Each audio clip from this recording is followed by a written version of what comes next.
Good evening, town meeting members. Just wanted to give everyone a heads up. The Board of Selectmen are still currently meeting prior to the start of this town meeting. If you just stand by, the meeting should start as soon as they are completely done with their meeting. Thank you very much. If anybody has any questions, feel free to type them in the Q&A box, and we will do our best to help you with those answers as we wait for the start of the meeting and the town moderator to join.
Hello, everybody. Just wanted to check in again. The Board of Selectmen are still currently in a meeting, having an executive session. They will be hopefully finishing up soon so we can start the town meeting.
Good evening, folks.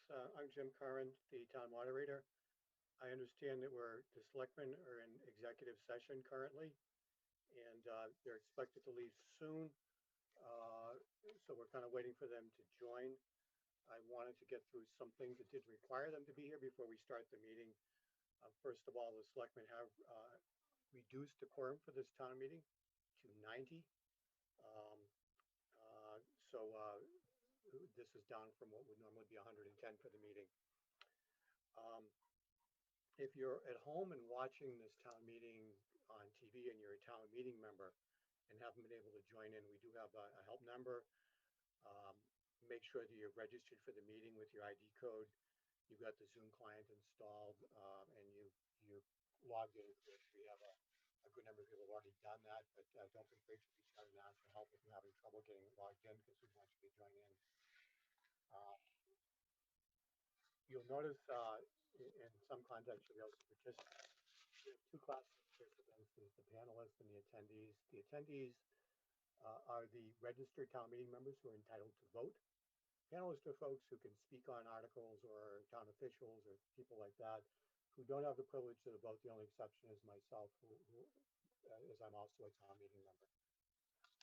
This meeting, our panelists and non-voting members will remain muted. We're trying to keep the noise down in the background here. And we ask too, if you're a panelist, to keep your video to a minimum. We want to preserve bandwidth, especially for some folks that have low bandwidth areas.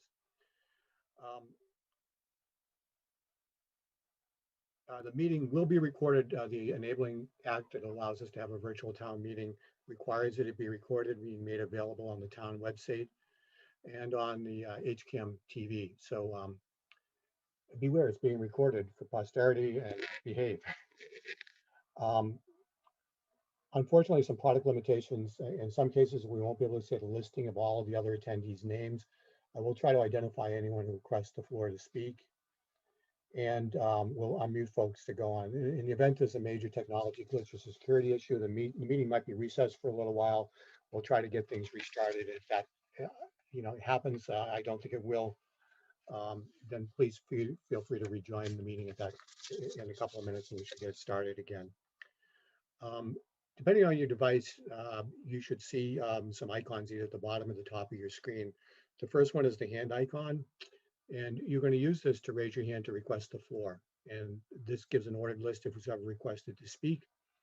And I'll call on you, and you'll get a little dialogue that'll ask you to unmute. And because we want to make sure that it's an opportune time for you to unmute. Then you say, okay, I want to unmute, and you'll be able to speak, and then we'll mute after you talk. When you're unmuted, if you're on an article, same thing as a regular town meeting, you're going to state your name and your precinct.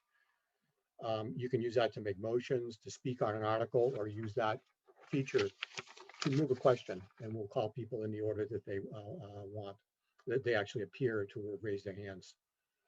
We'll see a Q&A down there, questions and answer. We'll not be using this to answer questions about articles or technicalities or things like that. This is for technical support.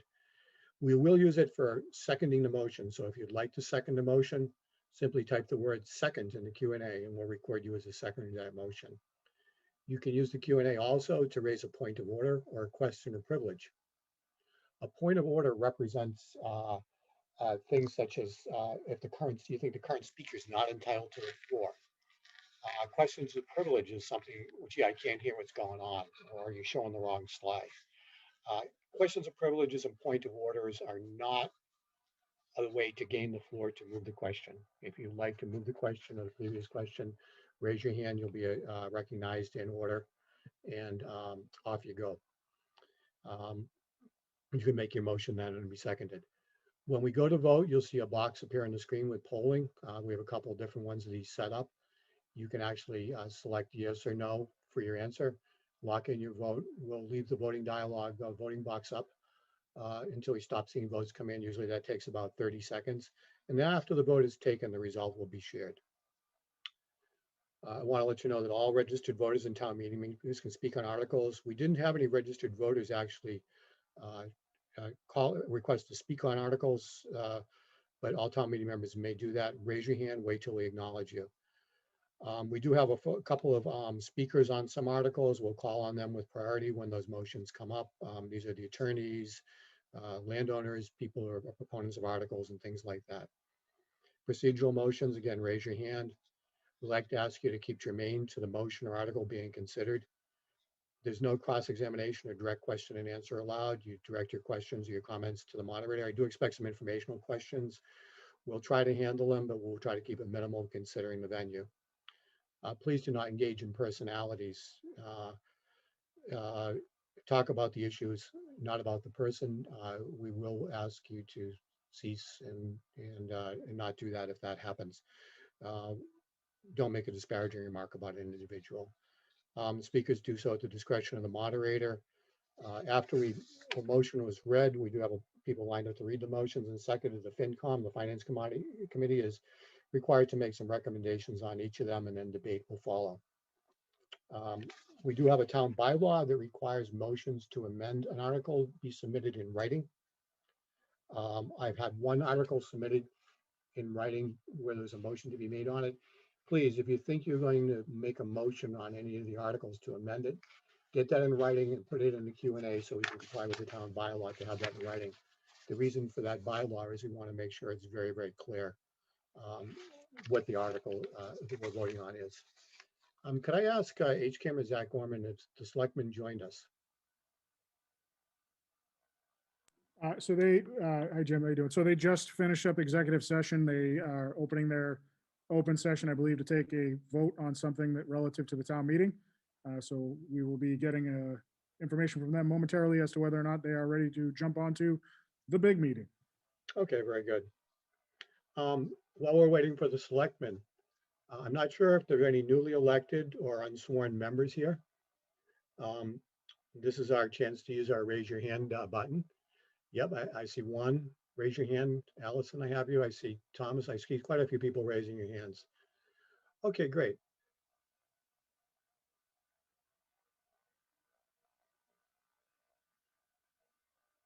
We're just waiting for all of the folks raising their hands that are coming in, and that's good. We've all found the raise your hands. So I have 13 new town meeting members right now. So I'm going to lower your hands, and 14 actually, still if you're coming in. And we're going to actually swear you in. So I'm going to read, do you duly elected town meeting members solemnly swear and affirm that you'll honestly, faithfully, and impartially discharge your duties in accordance with the laws of the Commonwealth of Massachusetts and the bylaws of the town of Holbrook? Signify I do by raising your hand.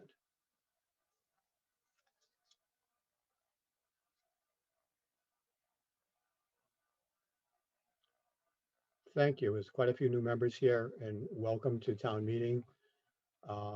It's a pretty simple thing to go through, and we're glad you signed up and volunteered. We can lower all the hands now, Jenna.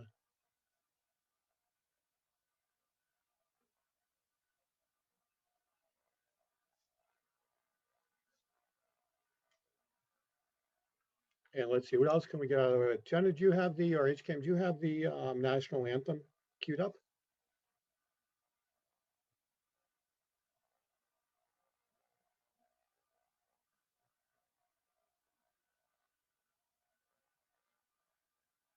Okay, I guess the answer to that is no.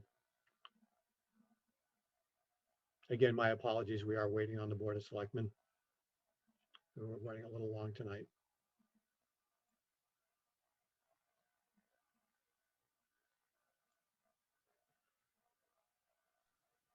Jim, sorry to interrupt. The Board of Selectmen has completed their meeting. They should be joining or Oh, great. already joined. Super. Well, with that, then let's get going. The town clerk is, we're looking at the count here. We have 97 attendees plus one is 98. The quorum has been set at 90 by the Board of Selectmen. So the town clerk, can you ascertain that we've reached, the quorum is reset by the, is set by the Board of Selectmen to 90.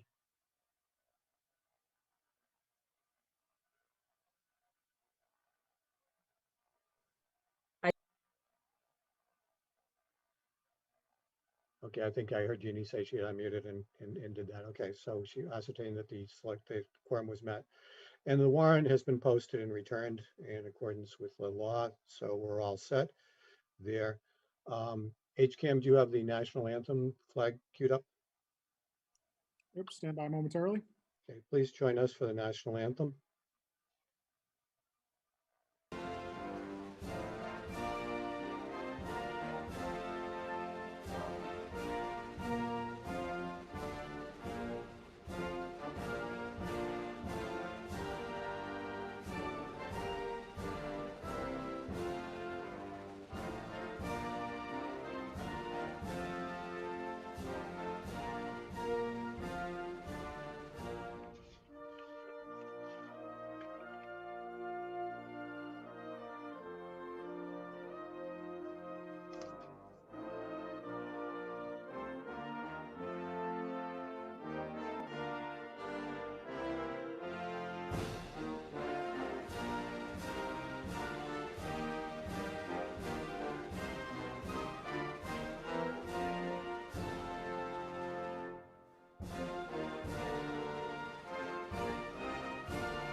Okay.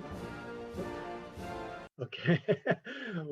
Before we take a moment of silence, I'd like to call on uh, Beth Jeswald.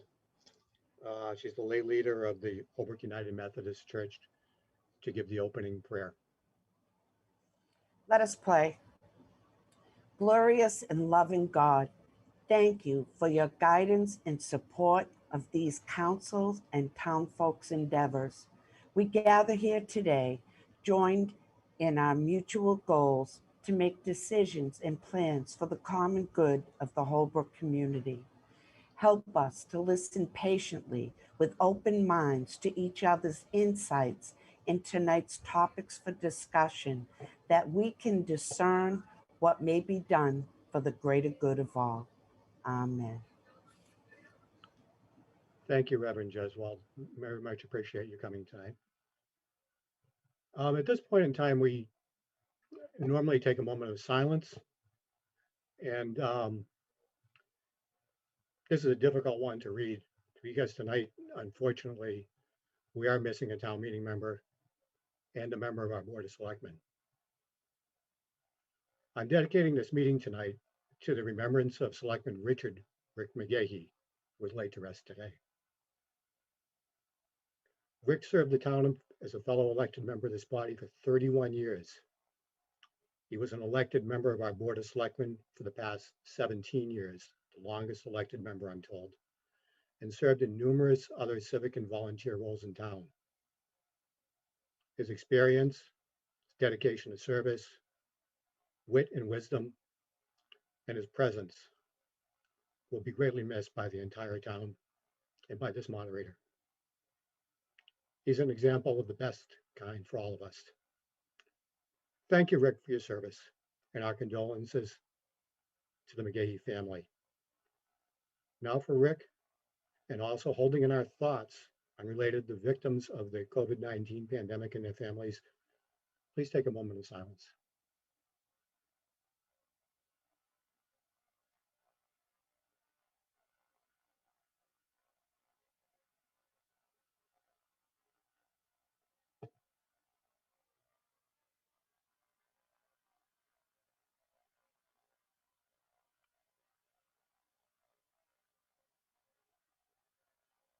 Thank you. A few thanks go out tonight to the HCAM folks for providing the audio, visual, and web services and all the registrations. They work really, really hard on this. To the Town Finance Committee, they prepare the budget that we'll see tonight. They hear every town board, they debate and submit all these recommendations independently to this body. They have a very few busy months a year doing this.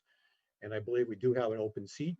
So if you're interested in finance or just in participating in town government, this is a good chance to stop talking about it and do something.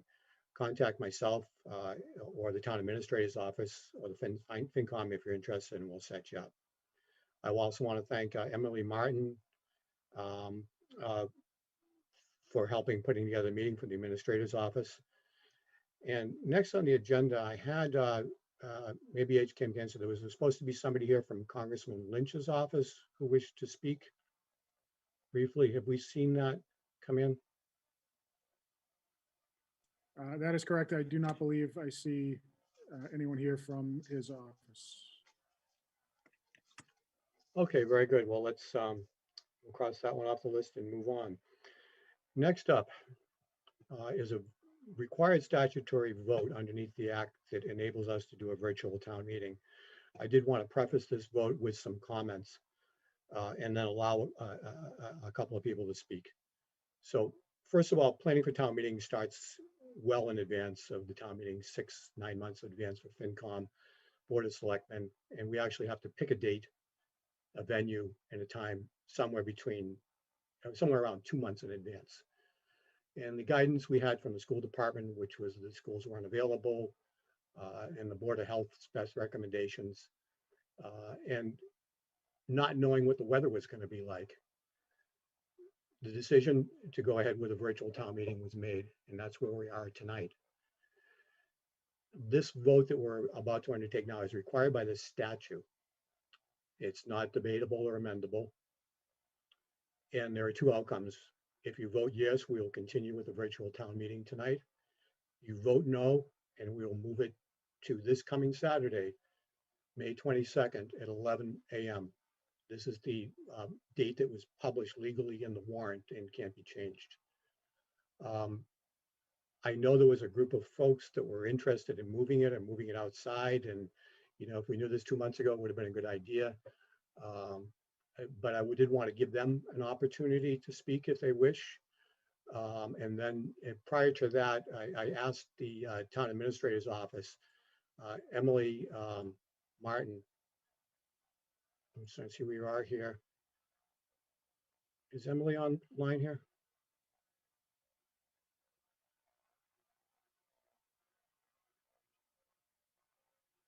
I don't see Emily here to speak to that article.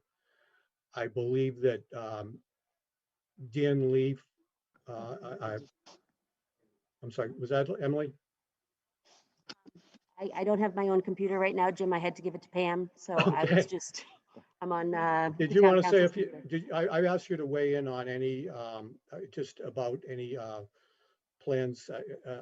Would you like to go first? Or otherwise, I'll give the floor to Kevin Costa. Thank you, Mr. Moderator. The board has decided they would like to hear comments from the residents, and then they will make a statement. Okay, very good. Please open the floor to town meeting member Kevin Costa. I am going to limit comments. This isn't a debate about the article. It's not an article. It's a procedural motion. I want to give both sides a chance to state their case and then get this over with so we can decide whether we're going to do a meeting tonight or not. Mr. Costa. Good evening. Kevin Costa, Precinct 4. I appreciate all of the hard work that's gone in to get us to this point, and I don't think that moving to an outside meeting on Saturday where we can more easily see each other, debate issues, and have frankly a much more efficient town meeting would void any of the hard work that's been done. That hard work would just be delayed 3 days, and we'd meet outside. According to CDC guidelines and the state guidelines, we are allowed to do that.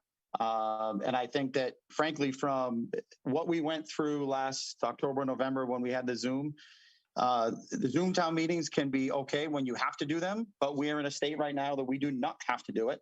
So I think that it would be a better town meeting process if we were to vote this down, I guess, so that we could end up having an outside meeting in person on Saturday. If there is a plan in place, there was a backup plan made so that this can't happen.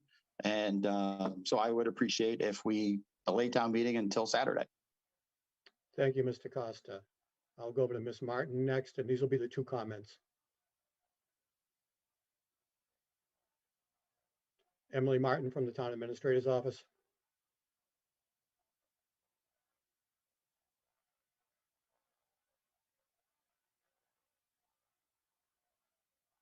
Okay, still waiting for the Town Administrator.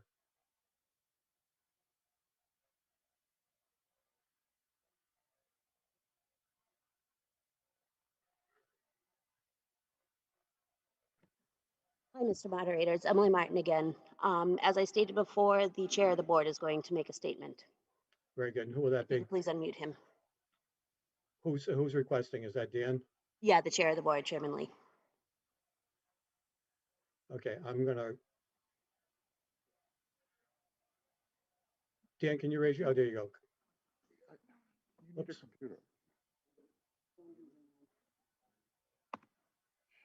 Okay, can you hear me? There we go. We got you. Yeah, a little echoey, but you're there. Okay.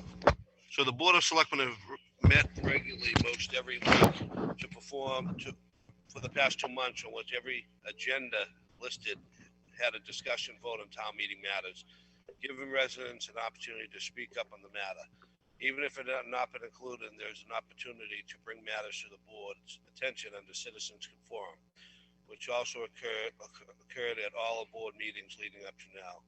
As such, if there had been a apparent and timely desire to make change, it could have been considered, but trying to initiate a no vote the day of the town meeting is much harder to accommodate.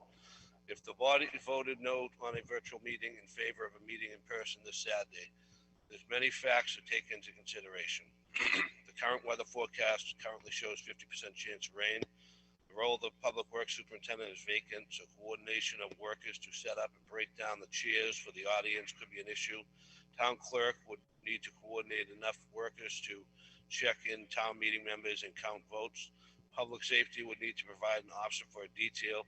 HCAM only has one employee available that day, so there would be no one camera angle. And the meeting would not be broadcast live.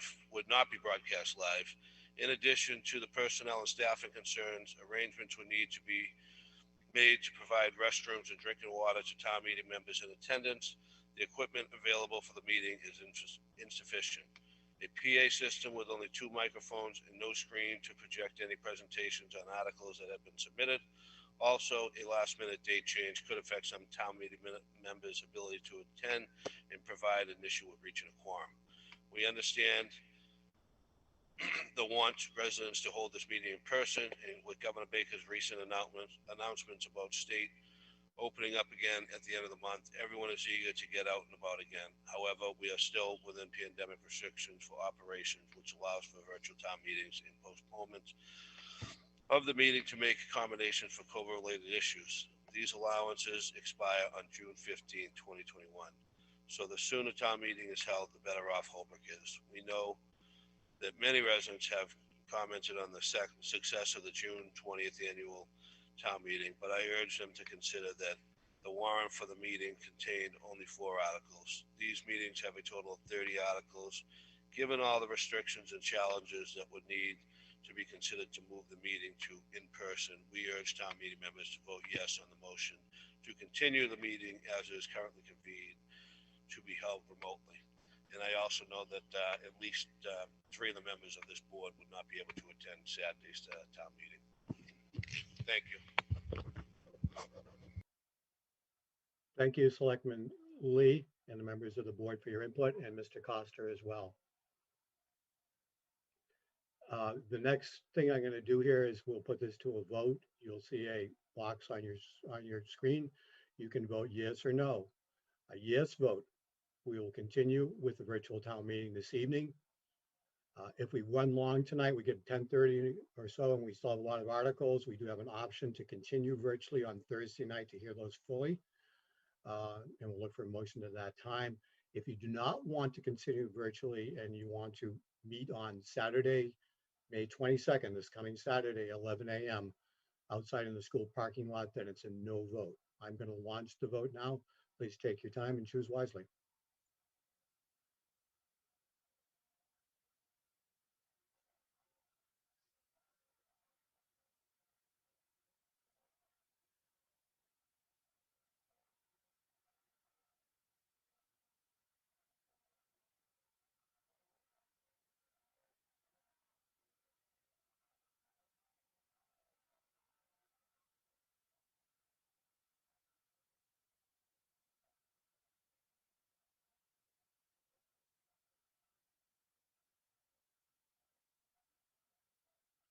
We still have a few votes who haven't voted and they're trickling in yet, so we'll give a few more minutes, a few more seconds here.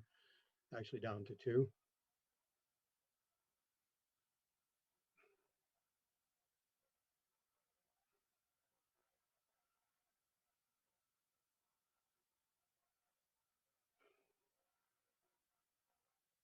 Okay, we'll call this. I'm going to display the votes on the screen here. And you should see the poll results here. Correct me, HCAM, if I'm not displaying this correctly. We have 61 in favor of continuing the virtual town meeting. We have 35 opposed. Motion procedurally to carry the virtual town meeting, continue the virtual town meeting passes, and we will do that. Okay, let's move on to the next procedural motion, which is a vote to allow non-members speakers in the town meeting. I'll make the motion as a town meeting member to allow the following non-town residents to speak.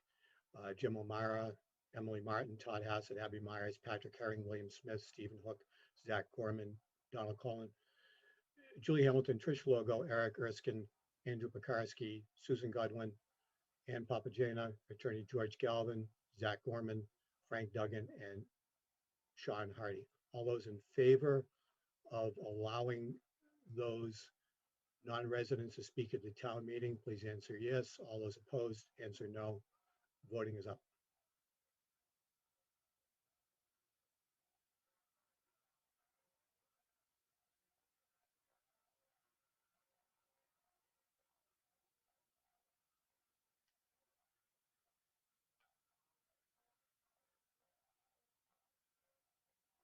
You've got a few votes trickling in here.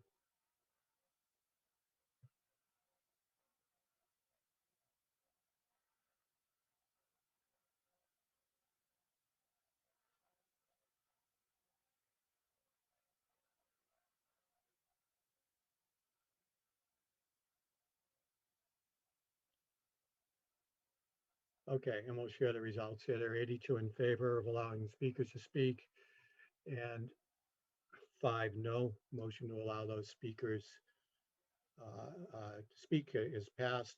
I do see, I'm going to stop sharing the results, and the chair recognizes Pamela Campanella, who has her hand raised.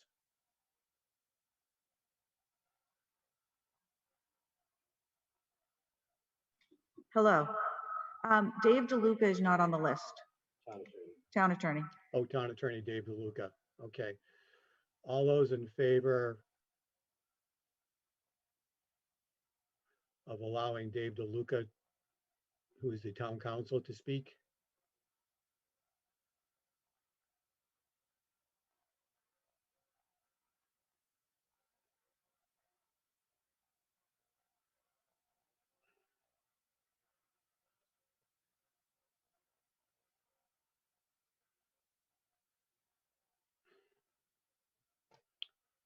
Okay, well, on the polling here, share the results.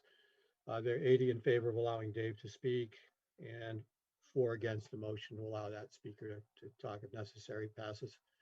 We'll move now to Article number 1. I believe the Board of Selectmen are making motions on number 1.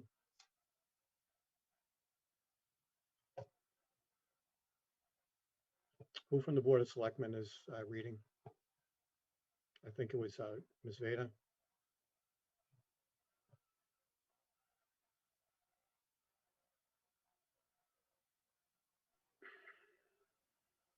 Good evening, Mr. Moderator. Chairman Lee will be reading the motions. We are just having a technical difficulty. If you could just give us a minute. Thank you. Thank you.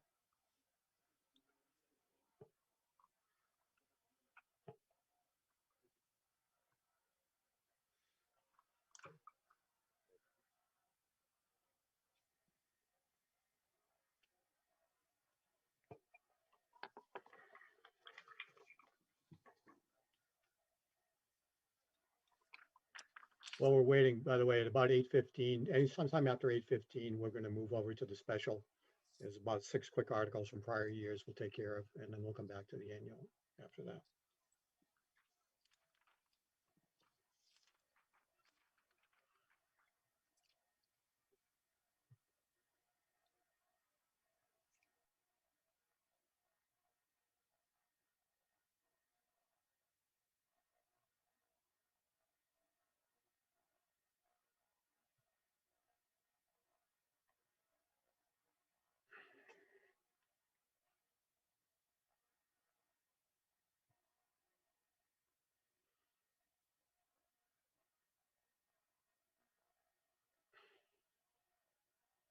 While we're waiting for Selectman Lee, Mr. Damon,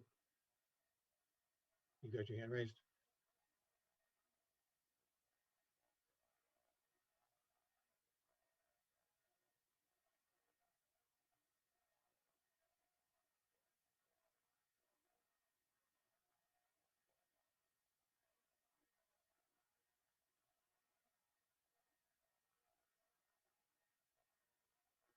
Mr. Damon?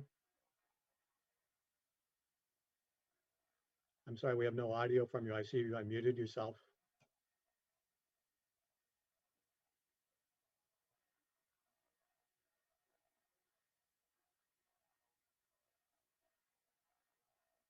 And we still can't hear you. I'm going to move over to, is the Selectman ready to start on Article number 1 first?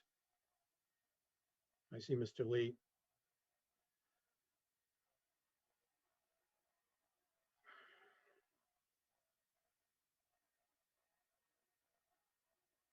Dan, I'm going to ask you to unmute. Are you ready to start?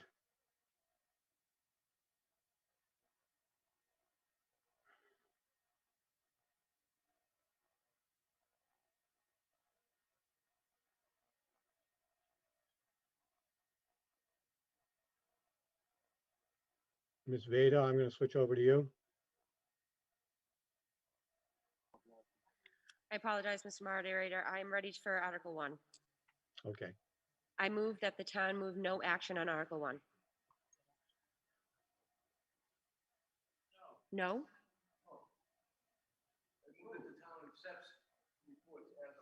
I'm sorry, Mr. Moderator. I move that the town accept the reports as presented. Motion has been made to accept the town reports are presented. I don't believe there are any reports as accepted. Mr. Golden has seconded the motion. I have one hand raised here. Soteria George, you have the floor.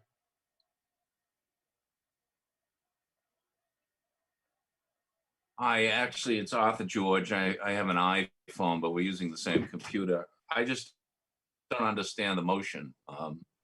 It's used to accept the annual report at meetings, and it would say, I move that the town accept the report as printed, or there were reports like the Finance Committee.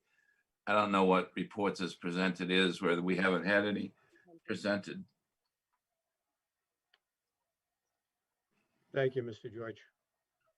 Mr. Lee, would you care to speak to that?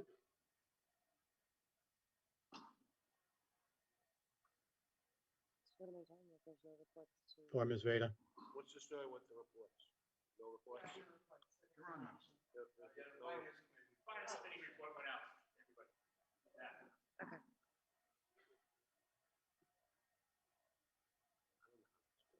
Okay. I have my hand up. I don't know what's going on. Okay, so Lindsay, Selectman Veda, you have the floor. There's a question from a, Yeah, so the reports that this is referencing is the FinCom reports that went out to the residents, to town meeting members. okay, I have the FinCom, Peter Mahoney is chairman. Mr. Mahoney? Yes, Mr. Moderator, this is housekeeping. The first four articles we do every year, the same ones.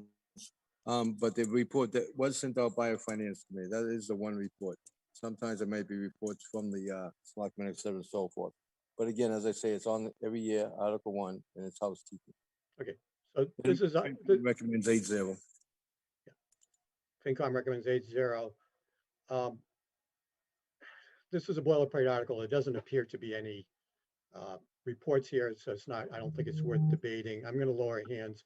If anybody wants to speak on this, raise your hand. All right, I'm going to launch the vote on this. All in favor of accepting the reports that don't exist here as presented, say yes. All those opposed, say no.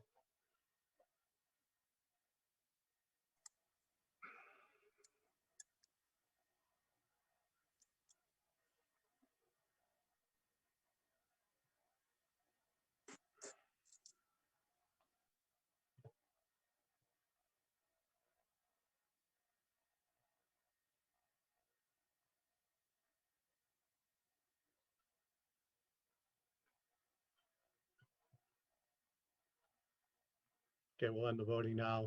Share the results. 64 in favor, 22 opposed. Motion carries. Article number 2. Ms. Vader or Mr. Lee, who's reading?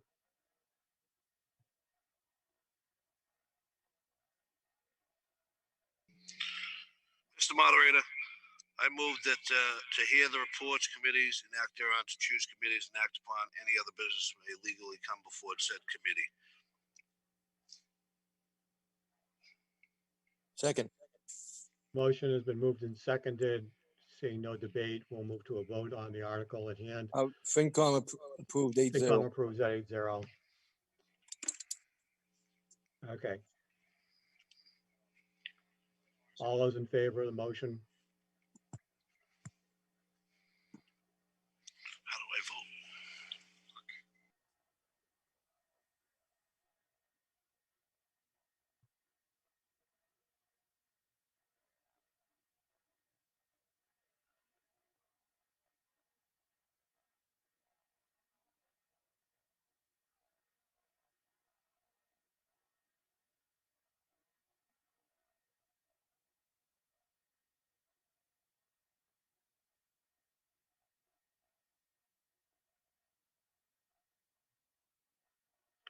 Okay, I'm going to share the results here. There are 73 in favor. There are 15 opposed. Motion carries. Still the article number 3.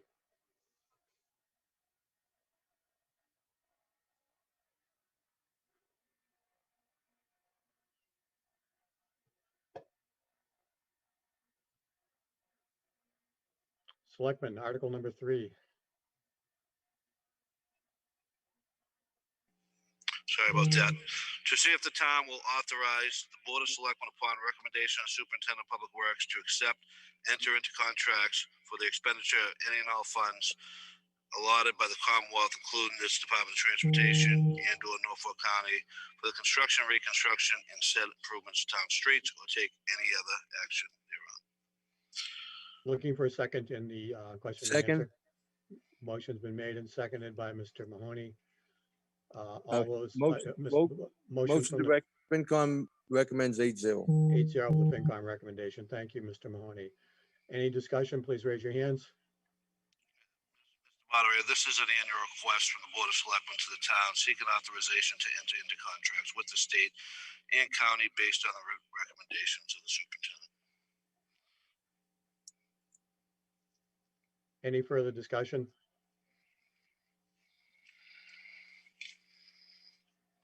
Okay, we're going to put a motion up to vote.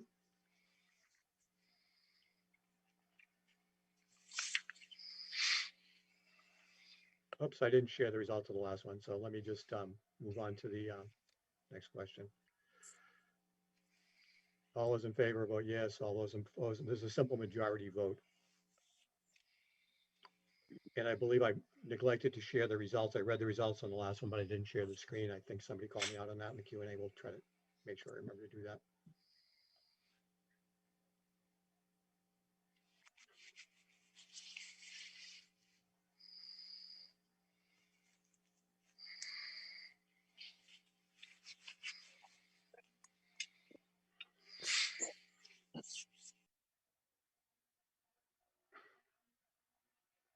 Just got a few more coming in here.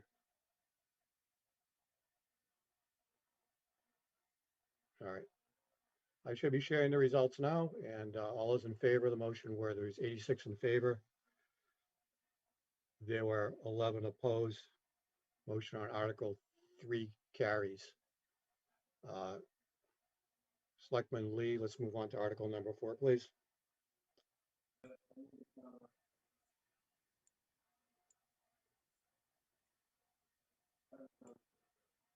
We're not hearing the Board of Selectmen. You've got to work on your audio or get something going on there. Mr. Moderator, I move the town authorize the Library Board of Trustees So to we get the, retain. hold on a minute, let's get the correct, let's have HCAM get the correct slide up here. Okay, go ahead. Moderator, I move that the town authorize the Library Board of Trustees to retain and expend a sum of money to be received by the town treasurer under Public Libraries Mass General Law, Chapter 78, Section 19A, during the 12-month period beginning July 1st, 2021, and any other unexpended sum previously received from the same source, the sum to be held and carried forward from the general use of the library. Motion has been made. Let me see, we have a Second. second here. Motion has been made and seconded by Mr. Ron Kaplan. Mr. Mahoney, the FinCom recommendation on Article 4. Recommend 8-0. Thank you. Any further discussion, please raise your hands.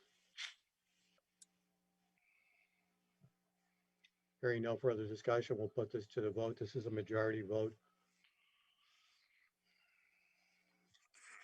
All those in favor, vote yes. All those opposed, vote no.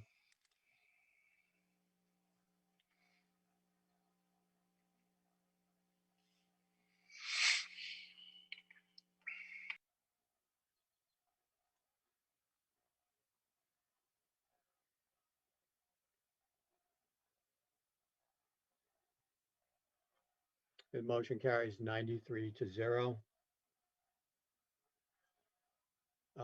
We're still a few minutes shy of the announced time for the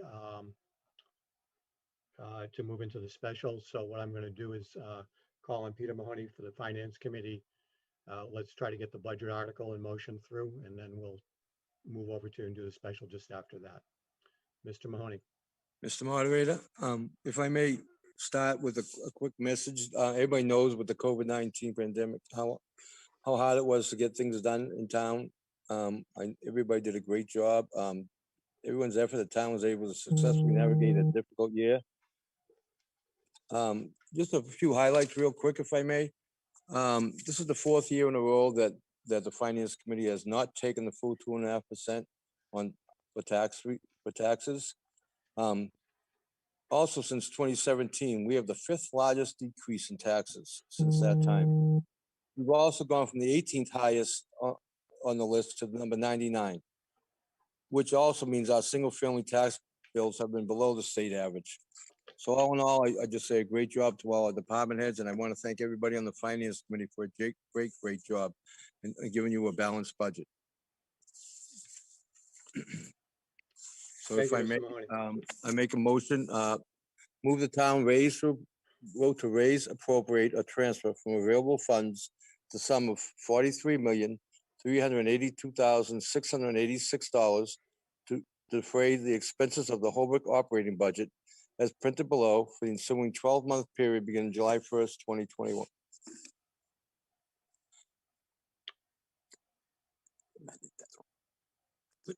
Please hold. Yeah, 686, yes. That's okay.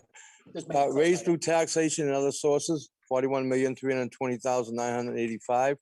Transfer from available funds, fire alarm receipts reserved for appropriation, 11,219. Ambulance receipts reserved for appropriation, 741,350. Compensated absence fund, 50,356. Water operations indirects, 747,648. Sewer operations indirects, 377,410. Solid waste operations indirects, 133,718. For a total of 43,382,686. And the following amounts to be appropriated. In general government, selectmen, expenses, 7,600. Town administrator, salaries, 267,962. Expenses, 1,000, total 268,962. Legal professional technical services, expenses, 150,000. Human resources, salaries, 76,470. Expenses, 5,000, total 81,470. Town clerk salary, 78,255. Salaries, 59,346. Expenses, 6,170. Total 143,771. Elections and town meetings, salaries, 10,000. Expenses, 15,000. Total 25,000. Board of registrars, salaries, 1,400. Expenses, 5,800. For a total of 7,200. For a general government total of $684,003. Okay, I just interrupt for a minute. I do have one hand raised. We'll read through the budget, and at the end of the budget, I will take hand raises in order. You know, if to try to handle any issues there. So please continue. If you do have a question on the budget or a budget item, put your hand and we'll pick you up in order when we're done reading through the budget. Please continue, Mr. Mahoney. Financial services, finance committee, expenses, 600. Reserve fund, there has been a change to that from what you received. The new amount is $273,843. Town accountant, salaries, $160,960. Expenses, $48,935. Total $216,896. Assessors, there's been a change on this as well from what you received earlier. Salaries is now $196,647. If I just may say quickly, we forgot to put the principal assessors raise in our first time around. Expenses, $35,680 for a total of $232,327. Treasurer collector, treasurer salaries, $76,721. Salaries, $149,825.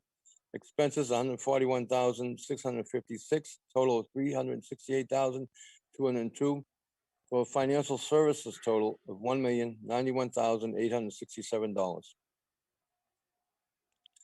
Public safety building, salaries, $22,484. Expenses, $188,423. Total of $210,907. Police department, salaries, $2,923,440. Expenses, $214,000, for a total of $3,137,440.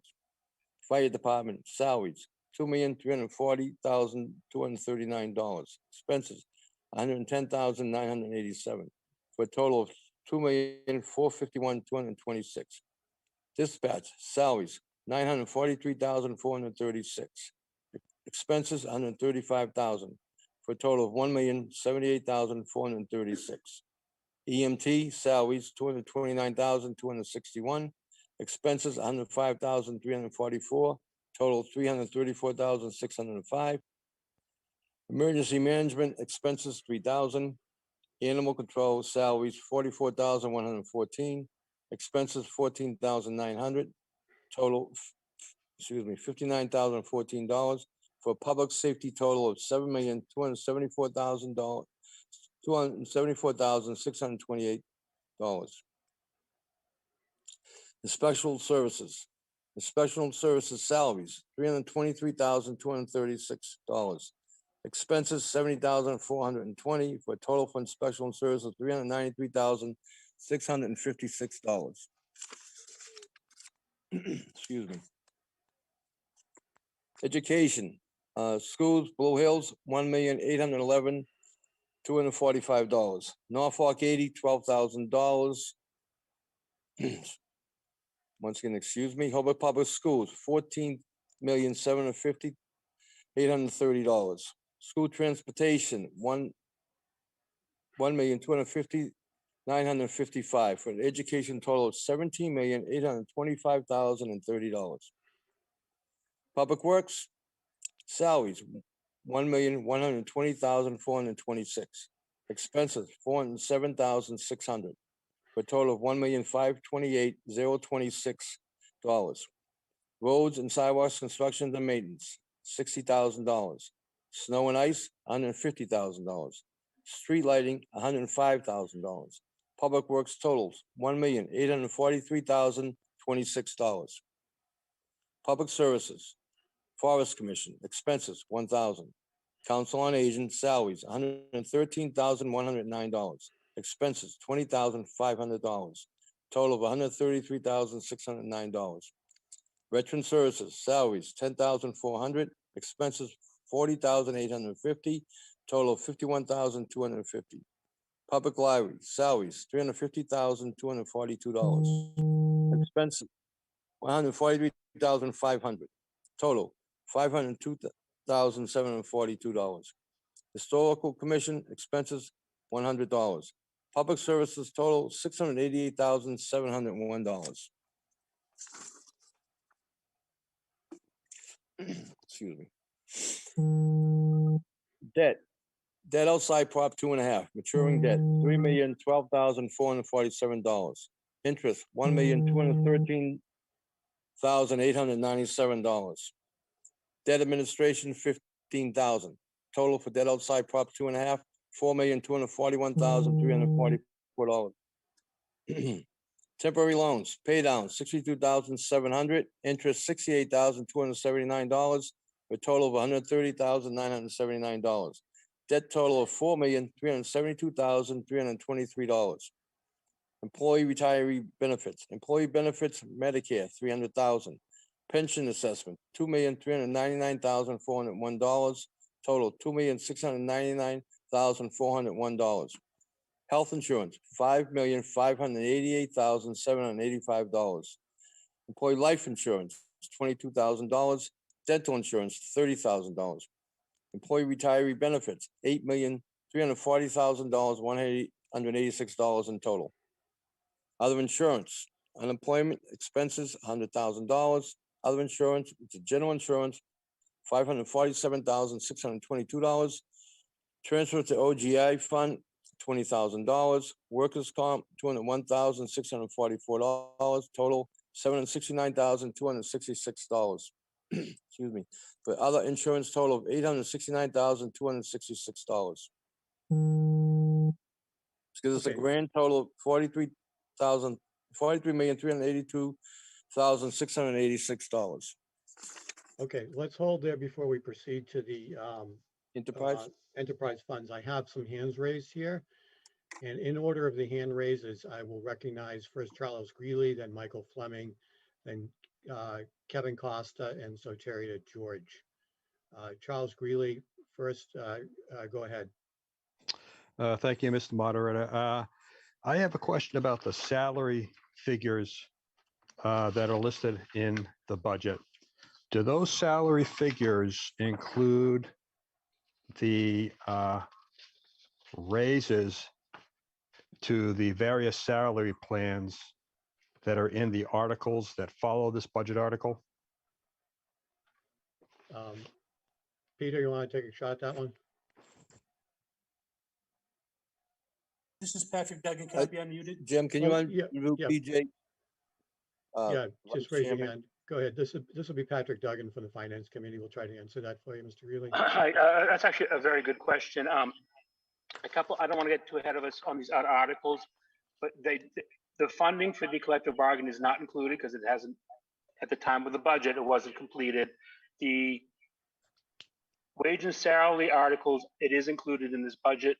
I believe, and we'll probably have a better discussion and the selectmen corrected at the time, that some of those were just raises that had already been appropriated or been approved, but the maximums had to be raised in order to people receive their money. So these are the monies already expected, so that is in the budget.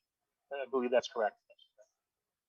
Very good. Mr. Greeley? And I think the total is, I want to say 3,000. It's not a large amount. I don't have it. Yeah, it's a 3,000 for the wage and salary. Thank you. All set, Mr. Greeley? No, I don't think so. Sorry. Okay, what part did you get? I'm going to use an example. There's a request for a raise for the town treasurer of a certain amount of money.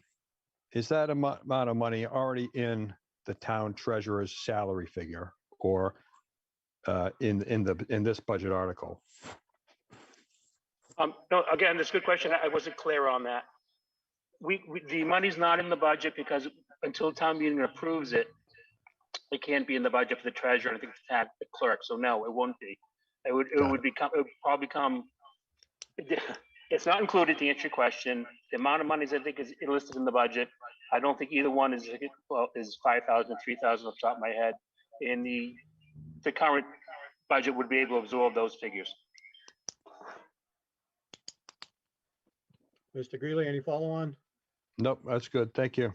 Okay, great. We'll try to allow some basic questions, but we don't want to get into a long, drawn out one. I'm going to move now. The next in line is Michael Fleming. Good evening. I have a follow-on question similar in nature. Non-contractual employees, usually management and supervisors, receive merit increases. But Holbrook does not seem to have, either from the select board or the town administrator, performance appraisals by which to support the merit increases specifically. Well, as an example for the town, for various people that report to them. The state allows for appraisals.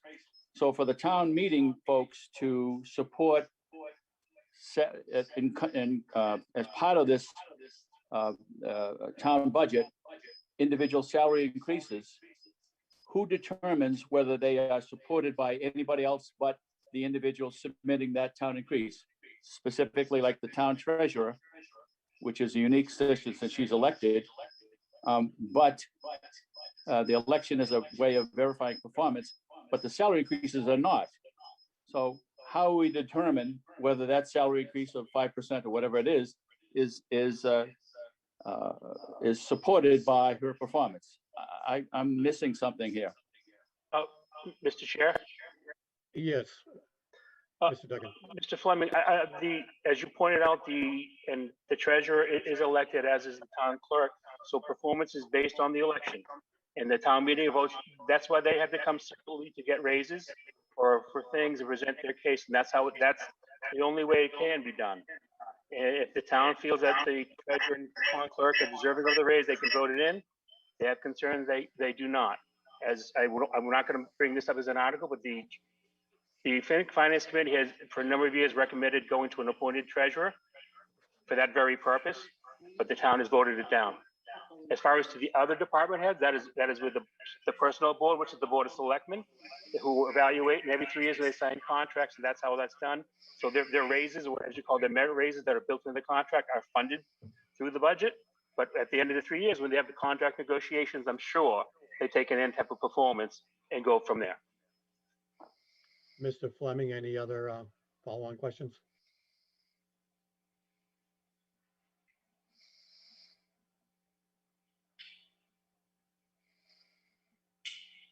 Okay, hearing Mr. Fleming is still on mute. If you have a follow-on question, this is your opportunity. If not, then we'll move on to the next speaker.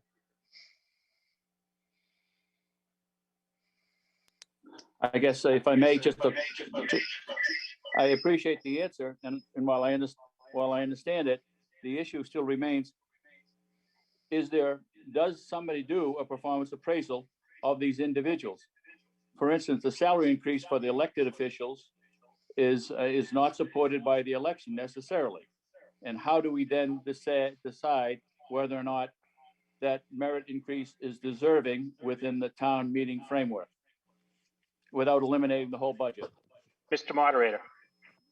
Mr. Duggan.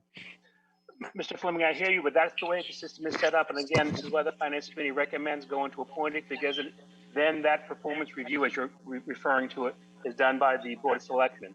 The town has voted against that and wants to be the control, which is their right. I'm not complaining. Their right to have that, and they can determine how they feel the treasurer is doing on their own. There's no way the town treasurer and town clerk do not report to the Board of Selectmen, they report to the town. So however the town wants to do it, I don't know. I can only tell you that's the way the system is set up. You can just have to look at the town finances, I guess, and check in the town. You know, there's an audit out, all these different things that there's out there going on in town meeting. You can attend finance committee meetings, ask those questions, how the town treasurer stuff is doing. You can go in the town treasurer, and I believe the Board of Selectmen also, it was mentioned earlier, they have their citizens forum to ask those type of questions. That's the only avenue at this time that I'm aware of. Thank you, Mr. Thank you. Okay, we're going to just lower Mr. Fleming's hand. I would caution, if folks have another speaker or a second computer going in the background, we are receiving some information that that we're hearing a lot of echoing, and it's hard to understand the speakers. So if you have that echoing going on, try to isolate that second speaker from when you're speaking, or turn it off to keep the echoing down. And again, to remind folks, when they go to speak, we'll recognize you by name, but I don't know what precinct you're in, so please identify your precinct. Next, I have Mr. Costa, who has his hand up. Mr. Costa, I believe you have an amendment to the budget. Yep. So in the Q&A is in writing, as you had requested.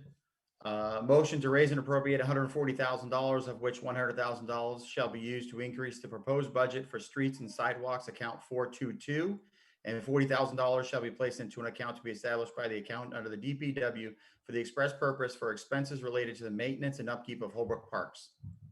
Kevin, what precinct are you in again? Precinct 4. Precinct 4. Okay, so Kevin Costa from Precinct 4.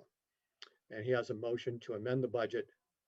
The motion is to raise and appropriate $140,000, of which $100,000 shall be used to increase the proposed budget for streets and sidewalks account 421, and $40,000 be placed in an account to be established by the accountant under the DPW for the express purpose for expenses related to the maintenance and upkeep of Holbrook parks. Is there a second to that amendment? If you have a second to the amendment, type it into the question and answer box. Mr. Moderator, can I give a voice a second?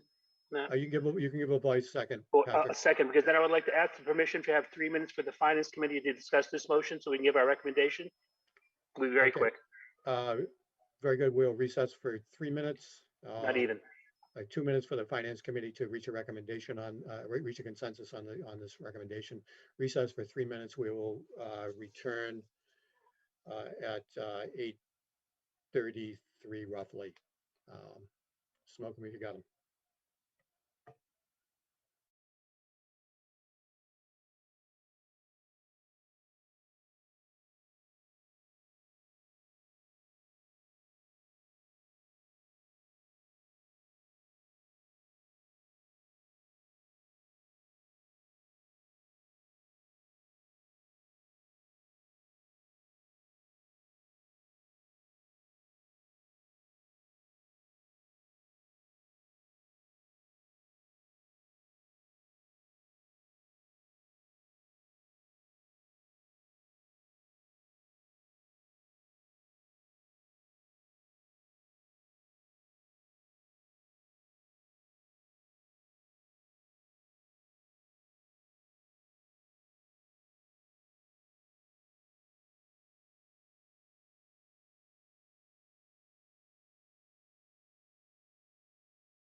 Mr. Moderator, Hello, we're back a little quick, but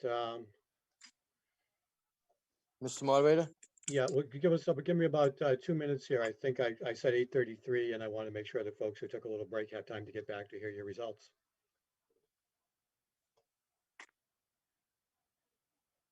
Mr. Moderator, Yes.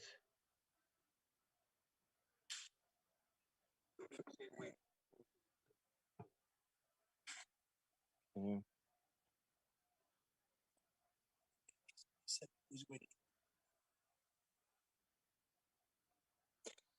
I'm just going to give it one more minute in case folks have stepped away from the microphone.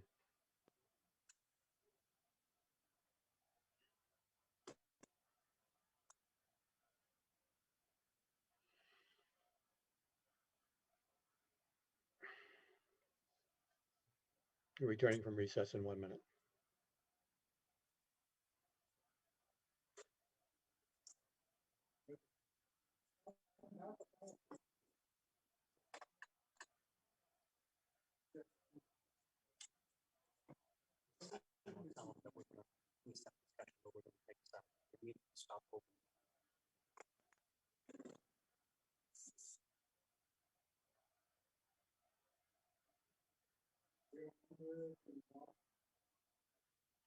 Okay, I have 8:33 on the clock. We'll return from recess. Finance Committee, either Mr. Mahoney or Mr. Duggan. hi, Mr. Moderator. If I may, just took a vote, a discussion with the Finance Committee, took a vote against 8-0. A couple of reasons. One, we're trying to put money in a fund that does, an account that doesn't exist right now. And the second one is, as members have said, it's why someone's coming at town meeting to create something new when we've had meetings every other week since last January. Also, this budget presented is the one that recommended by the Public Works Superintendent. This is the amount he wanted in that line item. Okay, very good. Thank you.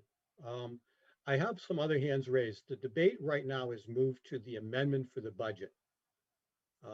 Mr. Costa's amendment. What I'd like to ask you to do, if you don't have a comment about the amendment for the budget, please lower your hands right now. When we get back to the main budget, I'll ask for you to raise your hands again and move on from there. So only folks who are going to comment on this particular amendment will vote on the amendment, and then we'll move back to the main budget again. Chair recognizes Eva Troseth.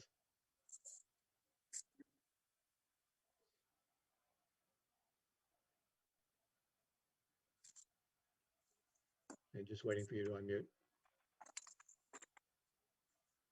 Mr. Moderator, this is Eva Butkiewicz-Trosek, Precinct 3. Hi, I Eva. believe that our parks and streets need more money than $60,000. We have some parks that have been neglected for a long time. Thank you. Thank you very much. Chair recognizes Mr. Costa. Thank you, Mr. Moderator. It is always customary that the proponent of a motion is able to speak on the motion first. So thank you for allowing me to speak.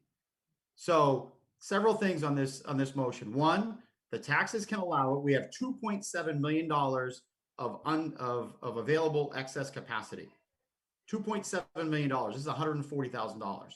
We have put into roads and sidewalks approximately $50,000 since I started on the Finance Committee 17 years ago. Yes, the same amount of money. Why are our roads and sidewalks treated like we were 17 years ago when we were a poor community that had no money, had negative free cash? We end up with a system where we raise salaries, but we don't raise the expenses to maintain our facilities. If we look around our town, the roads and sidewalks are awful. 90 money cover that? Horrendous in this community. We don't maintain our buildings. That's why we end up spending almost $1 million to have to replace a building that's only 15 years old. We don't spend the expenses on the items that we need to. We continue to spend them on increases in salaries. We are not a poor community anymore. We have available taxes. We should be investing in our roads and sidewalks and our existing facilities. And the fact that an account number does not exist does not stop us because you can put it into 400 public works expenses. The reason I'm putting it into a specific one is because money always flows somewhere else. Here we're saying spend the money on the grass seed, spend the money on the repairs that are needed to the drainage system up there. If anybody's been at the fields and goes and walks over at the Sean Joyce Field, which is town property, you'd be disgusted of what that field looks like, what we've allowed that to happen up there. Our fields are not treated well. We are not doing the general maintenance that needs to happen on those fields. And there's a belief because, oh, we're a poor community, finance committee is never going to give us the money. Well, we don't have the DPW director that submitted the budget isn't here right now. So he can't speak to why he used the same number that's been used for the last 17 years. Probably because for 10 years when I was on the committee, we had no money. So we beat them down and we said, you know what? Is it a librarian or is it streets, roads and sidewalks? Well, we as a community decided it was a librarian. We're in a position today that we don't have to just make those decisions. We can say, have the librarian, have the police officer, and fix our roads and sidewalks. I think that it's time that we actually spend a little bit of money on taking care of the things that we already have. So I would urge the body to please accept this motion to amend the budget. Thank you. Thank you, Mr. Costa. Chair recognizes Thomas Haskins.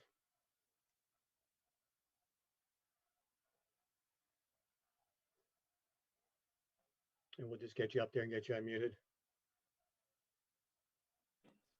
Thank you. Precinct 4. Precinct 4.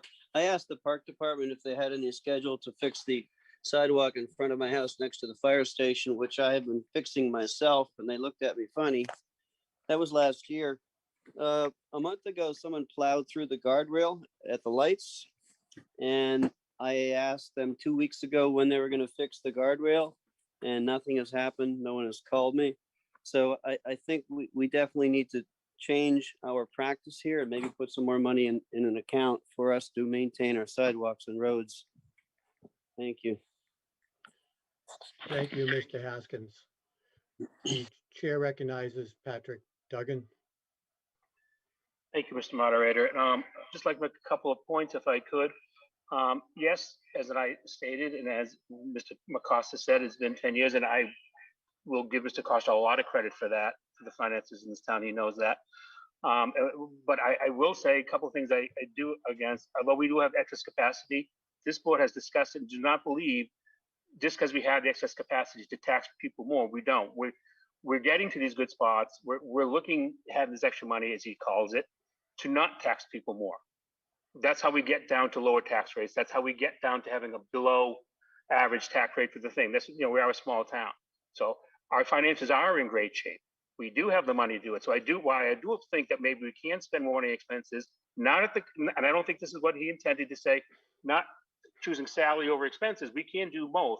But some of the arguments were regarding the fields in the streets. Well, there's Chapter 90 money that we just voted. That's what we voted for. They get Chapter 90 money to vote for the streets. We do have a Union Street project going in. So say there's nothing being done in the streets, I think is a little iffy. Some of the problems with the buildings not being replaced that was built 15 years ago, the outside will be done because the contractor, unfortunately, did not do a good job, but we are spending the money to fix it now once it was discovered. There have been steps taken by the public safety building to make improvements. There's also money, I believe, put aside from the permanent school committee when the school was built to have a maintenance plan in place. So all those things that were being done 17 years ago are being addressed. Regards to Sean Joyce Field, it was given to the town that way. Unfortunately, I believe, and I don't want to speak as a very generous thing done by the Joyces, there were some construction problems there as well. So there are some other things beyond just saying the town's not trying to do anything to fix it. I don't think that's fair to the town, to the DPW, or wherever else. I do applaud the effort, but I do think at this late point, it's not something, and maybe we could have more discussions prior to the meeting, or maybe discuss it before the fall. I just don't think at this time, at $140,000, and certainly not from excess capacity. I can tell you, speaking for the board on this, we're fully against that, and actually looking to do an underride soon to pull that money back. So that's just my comments. Thank you. Thank you, Mr. Duggan. Mr. Costa, you have the floor. So I definitely appreciate the process. I think that I have the utmost respect for those on the finance committee that have been through this process for several months. Unfortunately, the the restrictions with COVID, the Zoom meetings, the other things that happen in people's lives don't allow them to get to meetings. And when I look at a budget that is, in my opinion, for roads and sidewalks is atrocious, because as you just heard from one individual, nothing happens or virtually nothing happens. Union Street project is being done through federal grant money. It's not being done with money that we're spending through the town. Yes, that is a project, but just take a walk. Forget about the roads. Walk on the sidewalks. Walk on South Franklin Street and tell me that you feel comfortable sending your child on a bike or on a walk to school every single day, because that's what they have to do. They have to walk to school unless they're more than whatever it is, 2 miles now. And if you walk on those sidewalks, and I'll sure that every single town meeting member can tell you where there's potholes, and all we do is we take a little bit of asphalt, put it on the hole, because that's all 50 grand gets you. It might have got you a lot more 15 years ago.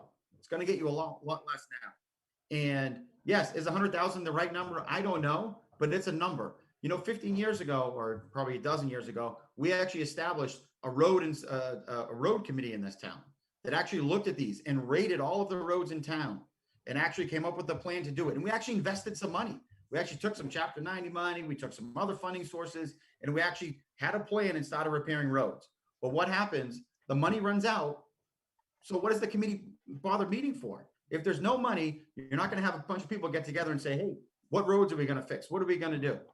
There needs to be a funding source in order for them to do that. And we talk about fields. It's not just the Sean Joyce. Sean Joyce was turned over to us in a good state, just like our regular fields. I don't know if you walk up to a field after half an inch of rain and there's puddles everywhere and it's mush because the drain pipes haven't been cleaned. Well, why haven't they been cleaned? Because there's no money in the expense account for the Public Works Department. Why don't they lay down grass seed? Well, because there's no money in the Public Works in the expense department for the Public Works Department. Why don't we repair fences? Why don't we do the basic maintenance that needs to happen at our parks? And that's just Sumner Park. I'm not talking about Flint Field where nothing happens and volunteers have to go and mow grass. We need to really think about this as a community. And town meeting, we meet once a year. Yes, could I have gone to your meetings when the DPW was in and seen what they did? Sure, but I didn't because I was busy, probably on a field doing work that needed to be done. So, we get the town meeting warrant with the budget about 10 days before town meeting. That's the first time as a town meeting member that we were able to see the full budget in detail. And that's when we went through and saw that new growth at $300,000, which is probably very low, in my opinion. When last year was 800,000. If anybody walks around town, you see how much construction happened the past year. So I think that number is probably low. You talk about 2.7 million, up $1 million in excess capacity. It is time to take 0.05% of that money, 0.05%, and actually invest it back in our town. I'm not talking about wasteless spending. It still has to be, if it's roads and sidewalks, it still has to be approved by somebody. It still has to go through a vetting process. It's actually going to go to fix something in our town.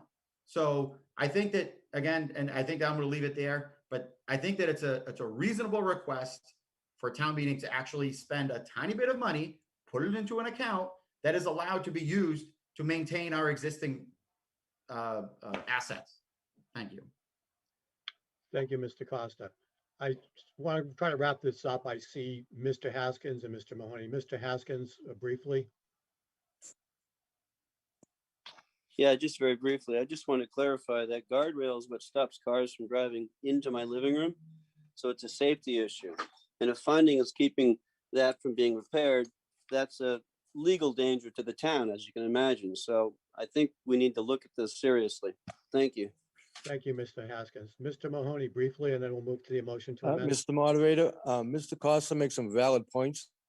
But I just feel this is not the time and place to be to be throwing money into the budget just without a lot of time, without spending some effort on this. Maybe he should be talking to the Board of Selectmen and the Public Works Department, and then going forward, we can establish some type of account for this stuff to be done. I personally feel that now is not the time and place to bring up an amendment like that after all the work that's been done between the Board of Selectmen and the Finance Committee. Thank you. Thank you. Chair recognizes Kevin Costa again. Kevin, would you like to reread your motion for the body? Sure. Motion to raise and appropriate $140,000, of which $100,000 shall be used to increase the proposed budget for streets and sidewalks, account 422, and $40,000 shall be placed into an account to be established by the accountant under the DPW for the express purpose for expenses related to the maintenance and upkeep of Holbrook parks. Thank you. That's the amendment to the budget. I'm going to launch a vote now. This is a simple majority. This will amend the budget by inserting Mr. Costa's language into the budget. All those in favor, vote yes. All those in favor, all those opposed, vote no. This is a simple majority vote to insert it in the budget.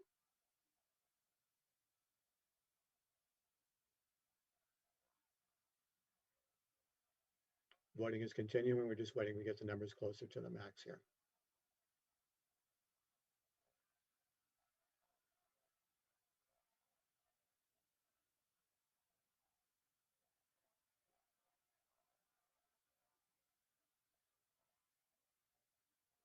Okay, 30 seconds has elapsed. I'm going to share the results of the polling. There being 51 yes and 44 no. The motion to amend the budget with the language by Mr. Costa, and a motion to raise and appropriate $140,000, and it divides it down, does carry, and the motion will be added to the budget.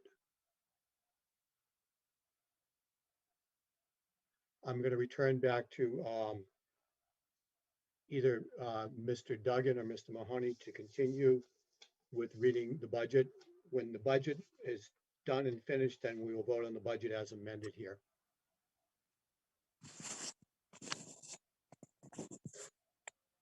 Mr. Moderator, Ms. Mahoney. I'll continue with the budget on PG enterprise funds, direct costs, PG access contracts, 238,000. And a motion that the following sums be appropriated for the PG access enterprise, direct expenses of 238,000. That the $238,000 be raised from the PG access enterprise revenues. Sewer enterprise fund, direct costs, MWRA assessments, $1,898,064. Reserve fund, 100,000, other expenses, 106,000, subtotal, $2,104,064. Indirect costs, selectmen, $372, town administrator, $12,594, human resources, $3,992, accountant, $11,286, assessor, $11,384, treasurer collector, $38,752, public works, $161,707, health dental insurance, $48,215, Medicare, $2,904, workers' comp, $8,511, other insurance, $32,572, pensions, $44,333, life insurance, $203, subtotal $376,825, for a total of $2,480, $2,480,889. The motion that the following sums be appropriated for the sewer enterprise, direct expenses of $2,104,064, and that the $2,104,064 be raised from the sewer enterprise revenues. And that $376,825 be appropriated in the general fund operating budget and allocated to the sewer enterprise for funding via raised revenues. Water enterprise fund, direct costs, joint water, $1,100,000. Joint water reserve fund, $100,000. Tri-town, $30,000. Water reserve fund, $100,000. Non-2.5 debt, $1,254,379. Other expenses, $105,000 for a subtotal of $2,689,379. Indirect costs, selectmen, $281. Town administrator, $9,509. Human resources, $3,014. Accountant, $11,105. Assessors, $8,596. Treasurer collector, $36,641. Public works, $227,795. Health dental insurance, $74,417. Medicare, $3,631. Workers' comp, $10,643. Other insurance, $41,582. Pensions, $55,439. Life, $295. Joint water indirect, $264,257. For a subtotal of $747,205. for a total of $3,436,584. The motion that the following sums be appropriated for the water enterprise. Direct expenses of $2,689,379, and that the $2,689,379 be raised from the water enterprise revenues, joint water receipts, and that $747,205 be appropriated in the general fund operating budget and allocated to the water enterprise for funding via raised revenues. Solid Waste Enterprise Fund, direct costs. Contracts and other, $760,000, reserved fund, $15,000, subtotal, $775,000. Indirect costs, selectmen, $137, town administrator, $4,626. Excuse me, town administrator, $4,626. 4 million, sure would be a lot. Human resources, $1,466. Accountant, $4,629. Treasurer collector, $34,322. Public works, $43,850. Health insurance, $19,828. Medicare, $996. Workers' comp, $2,920. Other insurance, $5,429. Pensions, $15,209. Life, $91. Subtotal, $133,503, for a total of $908,503, and that the following sums be appropriated for the solid waste enterprise. Direct expenses of $775,000, and that the $775,000 be raised from the solid waste enterprise revenues, and that $133,503 be appropriated in the general fund operating budget and allocated to solid waste enterprise for funding via raised revenues. Thank you. Just a quick question from Mr. Mahoney. And that will give us the budget being adjusted by the $140,000. If I can, just 1 second. 40. What is it? Too slow. The new amount, yes. 43. 43,522. 43 million. 43 for a total $43,522,686. And the tax rate has been increased now to 2.1%. Okay, very good. Mr. Mahoney, a quick question from the moderator. Is there any funding source here that removes money from the stabilization fund? One more time, please. Is there any funding here that removes money from the stabilization fund? No, sir. Okay, very good. Thank you. I see 3 hands raised. If you are going to comment on the enterprise sections of the budget, please keep your hand up. If you're not, lower your hand now, please. And we're going to just talk about the enterprise section of the budget. Chair recognizes Arthur George to speak.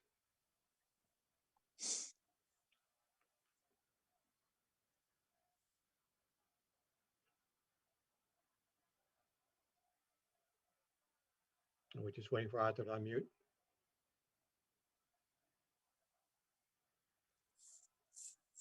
Hi, can you hear me? We can hear you, but you have a very bad echo. You may need to turn off your other device. Okay. Sounds like a bad day at Fenway in the bleachers. Let me.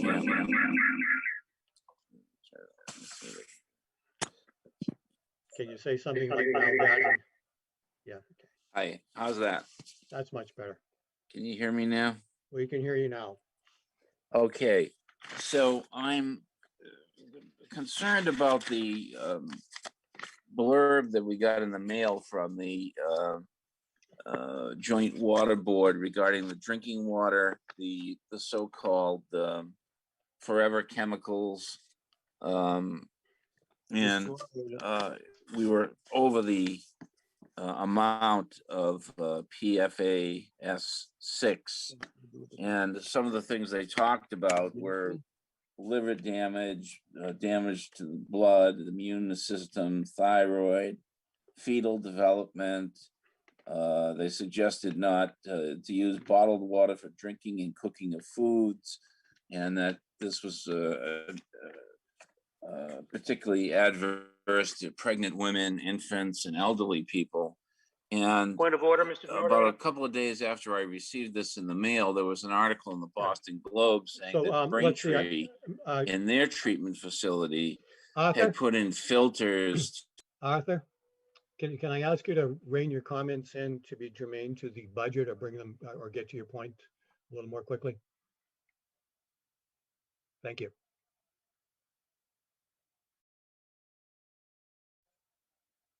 I'm sorry, did you hear me? You went back on mute again. Arthur, we'd ask you to keep your comments germane to the budget or wind up and get to your point. Time is of the essence here. And I'm asking you to unmute. I don't see you've unmuted again. I'm not sure if you're having technical problems.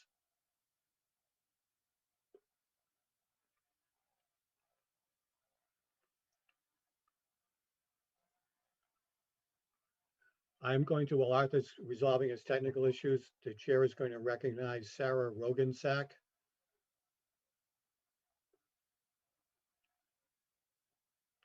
Sarah, you should receive a prompt to unmute in a second. There you go. I'm sorry, Mr. Moderator, that was a misclick. Oh, okay, fine. So you're all set then? Very good. We'll put you back on mute and go back and see if Arthur George has got his microphone problem resolved. I still see him on mute. Oh, Came in for a second there and then I lost you. Let me move to Thomas Haskins, who has his hand up. Mr. Haskins, be brief and be germane. Thank you. I just wanted to say, since these chemicals came from waste and we're talking about solid waste management, it seems to me germane to the topic, Mr. Joy's question. Thank you. Thank you. Again, let's go back to Mr. George. I still see that you're on mute. We've asked you to unmute a couple of times. If you can hear. How about now? There you go. I got you now. What's going on? Oh, great. So, well, let's pull it in. basically, Let's pull it in and wrap it up here. Okay. yeah, right. So basically, in the mail, I got that DPW notice talking about the levels of the water and saying that people that don't drink the water, you could get liver, blood, immune system, thyroid, fetal development, young children, pregnant women shouldn't drink the water. And a couple of days after that, there was an article in the Globe by the mayor of Braintree saying that as their treatment facility for the water coming into Braintree, they had put filters in that had reduced these so-called forever chemicals to zero. And, you know, and I agree that the sidewalks are important, but this sounds atrocious if there's a quality of water issue that affects the immediate health and safety of citizens of the town. And so I'm wondering, does this budget include money for that filtration of our water end of it when our water is delivered to our town? And if not, I think then probably the budget should be amended to put some money in for that. Okay, thank you, Mr. George. Patrick Duggan from the Finance Committee has his hand up. Well, eventually we got, I'm sorry, I was gonna mess with point of order because we eventually got to the point of order, which was the making somehow germane to the budget. Yeah, he got there. He got there eventually. It was just fine. I'm not trying to make fun. I'm just saying, I just couldn't find out. We were short of order here tonight for time. I do believe it, you know, adding money in, I don't know how we do that because this is a fund that is funded by the ratepayers. So that would have to come out of the money that would come out of that. I don't think at this moment in time, with all the rate paying discussions going on, setting the rates, there's gonna be discussions. That is the time to discuss that when the rates are set. Now is not the time. We're not gonna add money into the budget for that. Secondly, I caution, we all got the same letter. I've had some discussions and I'm not the expert on this, but I do want to point that the view I got is that the town passed on one reading was over the PFAs, but we are below the federal standing. Part of the problem is the state lowered their rating. So I think there's more information that may be coming out or should come out. So it's not, I know there's a lot of speculation out there how dangerous the water is, but I'm not sure that's 100% accurate. Again, I'm not the expert. I think more research and more information needs to be coming out about that. Thank you.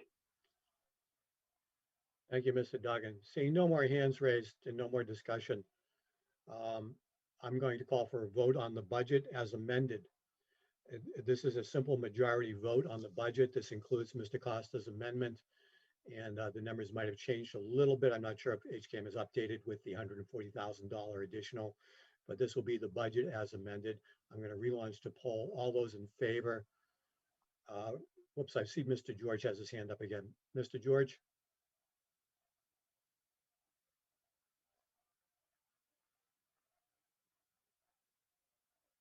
You're still on mute, Mr. George.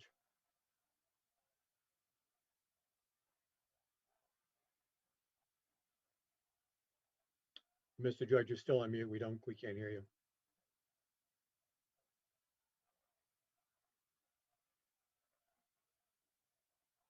Okay, you're still on mute and your hand is down.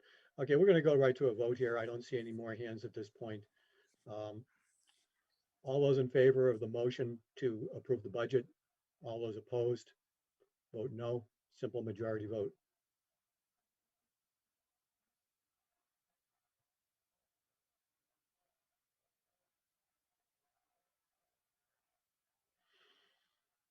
I'm just waiting for some votes to come in.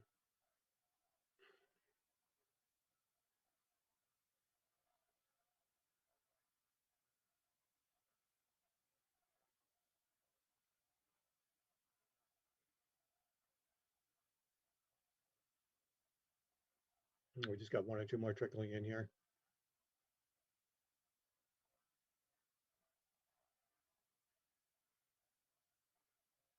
Okay, I think that's probably about it.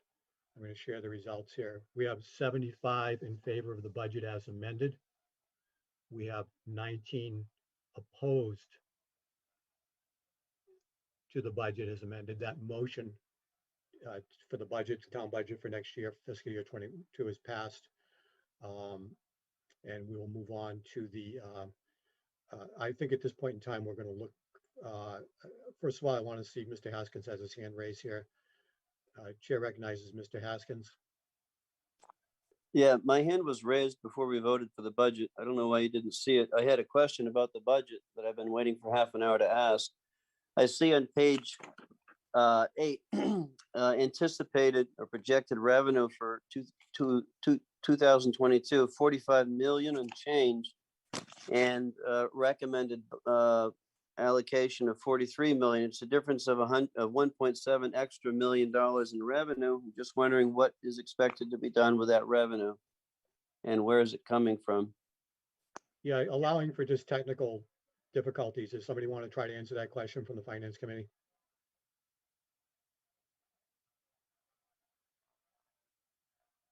Peter or Pat? Yeah, sorry there, Jim, I was muted. I don't know where that's coming from, because if you read at the very top, it says what the funding sources are of 43 million, et cetera, et cetera. So I'm not quite sure, to be honest with that, where you're just getting that number. Sorry, Mr. Haskins. The fundings of the total says total 43,482, and then the general fund matches that for zero budget. Excuse me, funded zero level funded budget, whatever you want to call it. No, balance. Sorry, everyone. Thank you. Okay, thank you, Mr. Haskins. Mr. Costa, you have your hand raised. Chair recognizes Kevin Costa. Just to answer Mr. Haskins' question. So that's in the PowerPoint presentation, PJ, that was on the town website. And I think that's what was sent out to people. So it's not just this page, it's the revenue side. So just so you understand, there's a maximum available when you add what the town could tax to the highest amount possible that's allowed within Proposition 2.5. Add into that all of the other revenue sources, be it building permits and excise tax and so on and so forth. That's how you get to the 45 million change. So if we taxed to every single dollar we were allowed to tax as a town, we could have spent $45 million in change. The prudency of the Finance Committee is not to tax every single dollar that we can, but to be under that within reason, whatever we can to maintain services and so on and so forth.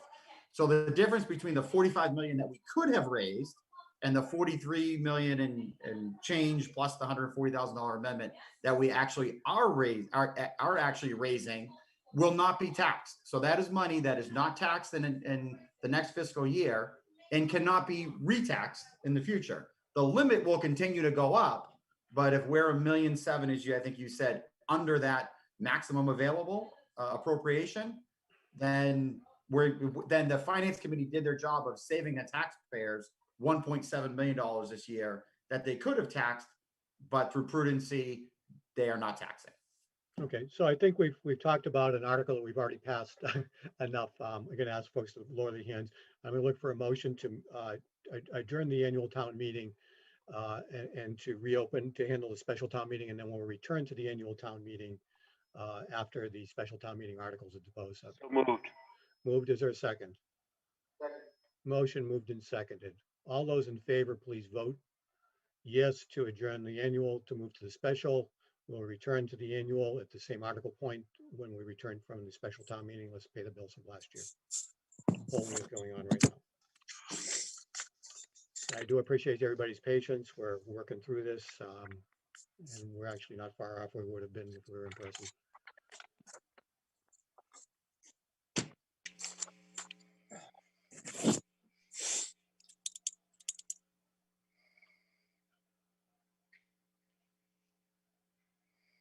Okay, I've got just about all the votes and I think I'm going to get.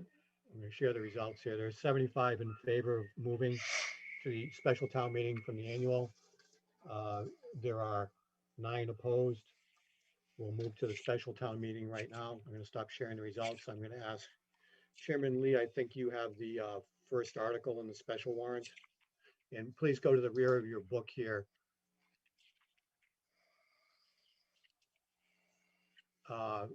To find Article 1 of the special town meeting. This is entitled Unpaid Bills from Prior Fiscal Years. Mr. Lee, Ms. Veda, Board of Selectmen, you have a lot of noise in the background. Are you going to read? Mr. Moderator, Mr. Lee,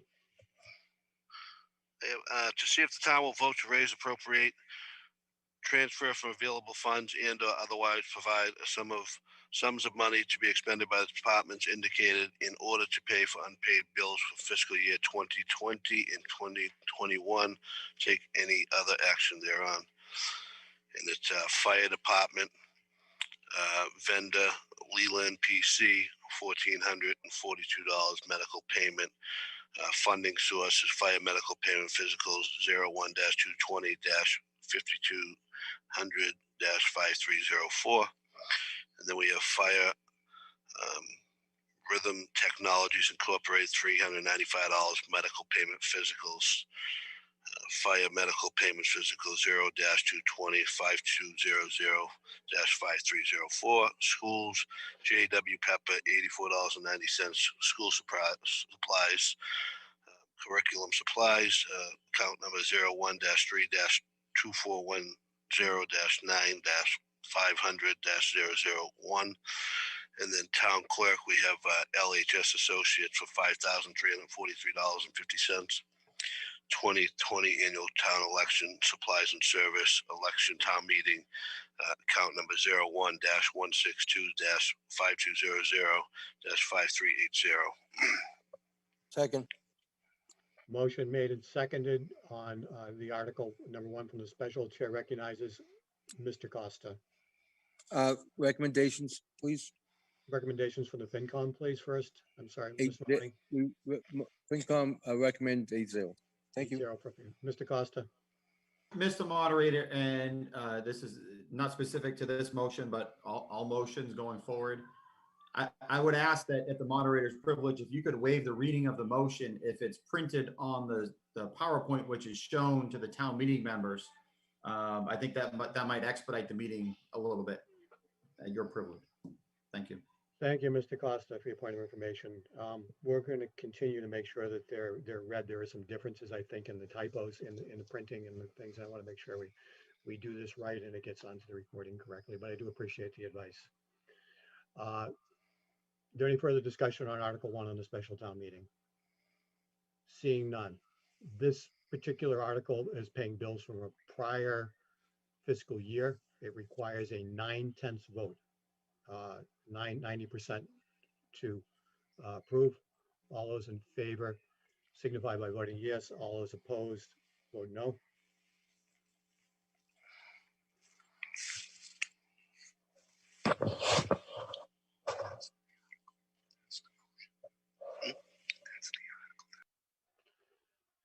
We caution folks that are in the background, they're not on mute, that you're audible.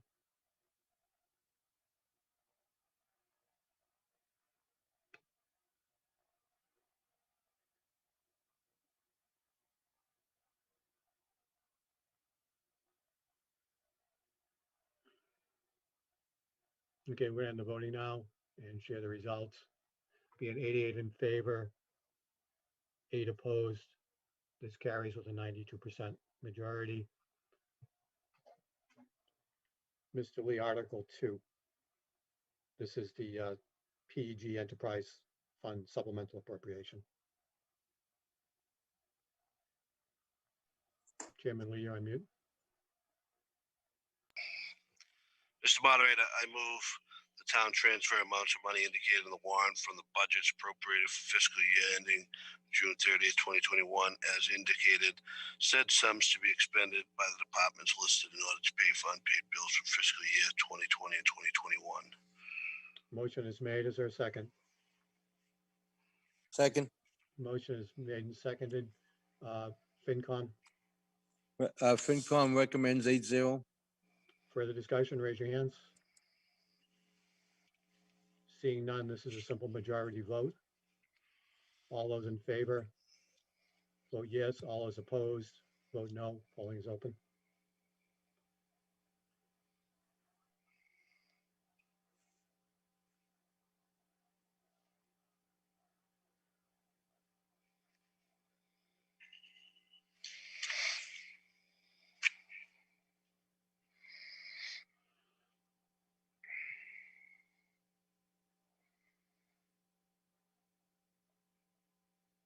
Just have a few more trickling in here.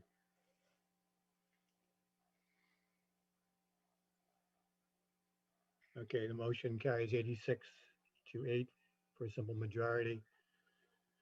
Mr. Chairman, Article 3 on the special town meeting, which is supplemental appropriation for solid waste enterprise fund.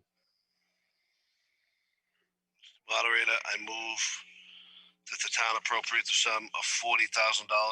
Said sum to be added to the existing amount already appropriated at the annual town meeting for fiscal year ending June 30th, 2021, under PEG Access 62-125-5200-5310, to be funded by PEG Access revenue from Comcast and Verizon not originally known. I'm confused. I was on the wrong one. I apologize. We're on Article 3, which is a supplemental appropriation of the solid waste enterprise fund. Yes, sir, I apologize. I move the town transfer the total sum of $110,897.47. Said sum to be added to the existing amount already appropriated at the annual town meeting fiscal year ending June 30th, 2021, under Solid Waste Enterprise Fund 60-430-5200-5200 to be funded as follows. $72,141 from retained earnings and $38,756.47 from the Barrel Capital Project account originally voted from stabilization in September 2019. Second. Motion moved and seconded. FinCom recommendation. FinCom recommends 8-0. Further discussion, seeing no hands, we'll start the poll. All those in favor, please vote yes. All those opposed to Article 3, vote no.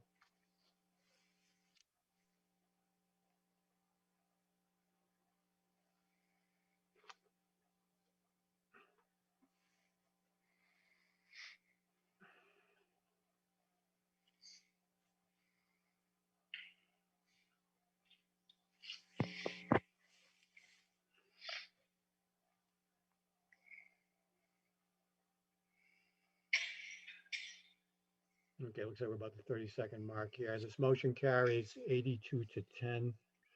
There was some question whether this is a 2/3 majority vote with stabilization fund, but we see that this carried 89% to 11, so it satisfies both a simple majority and a 2/3 majority. Mr. Lee, Article number 4, supplemental appropriation, snow and ice.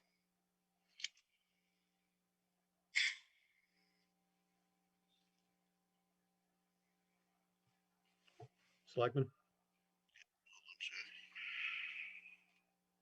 Joint water, it's joint water, not snow and ice. Yes, we have Article 4, supplemental appropriation, snow and ice on the warrant. Am I reading them? I have joint water retained earnings. Okay, let me grab my other book. I'm looking at the printed special warrant. So you're going to do Article 5, joint water retained earnings, then? Article 4. What happened to, well, I see you dropped Article supplemental appropriation, snow and ice from this original print. Okay. So we're actually on Article 4, which is joint water retained earnings usage. And the original Article 4, snow and ice was not needed. Okay. Mr. Moderator, I move the town transfer $179,000 from fiscal year 21 certified joint water retained earnings, said sum to be applied to the joint water expense for appropriations for FY 21, or take any other action thereon. Second, Motion made and second, FinCom recommendation. FinCom recommends 8-0. Further discussion? Mr. Costa? Mr. Moderator, I'm not sure that that's a proper motion. That's the article wording, but I don't think the wording of we'll do something and we'll take some action on it or whatever. It should be specific to what action we're taking. I think that was the article, not the motion that was read.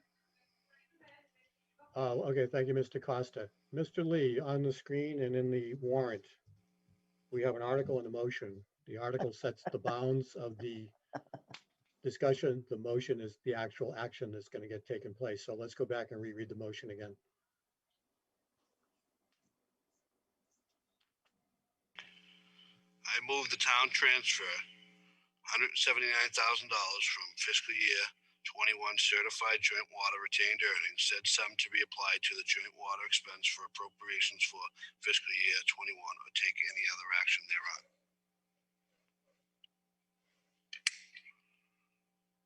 Okay, is there a second to that? Second, Okay, I just will comment the form that says or take any other action thereon. I'm going to give you a chance to strike that from your motion.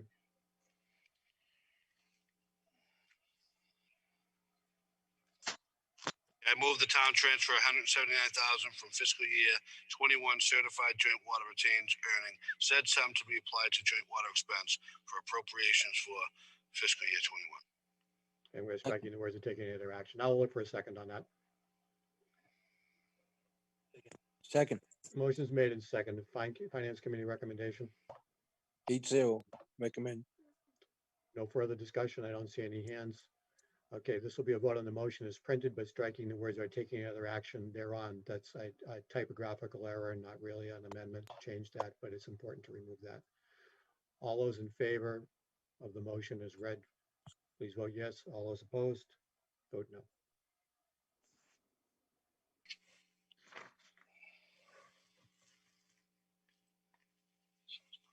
Yeah, I already did it.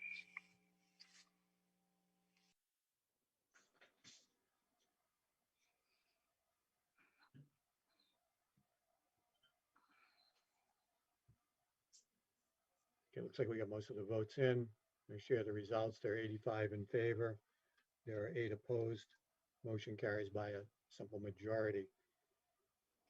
Board of Selectmen Article number 5, acceptance of Mass General Laws, Chapter 71, Section 71F. Mr. Moderator, I move the town accept the provisions of Mass General Law, Chapter 71, Section 71F, effective immediately to allow tuition payments received for non-resident students and state reimbursement for foster care students to be expended by the school committee without further appropriation for expenses incurred in providing education for such non-residents or foster care students. Second, Motion is made. Motion has been seconded. Finance Committee recommendation. FinCom recommends 8-0. Chair recognizes Kevin Costa. I apologize. Mr. Moderator.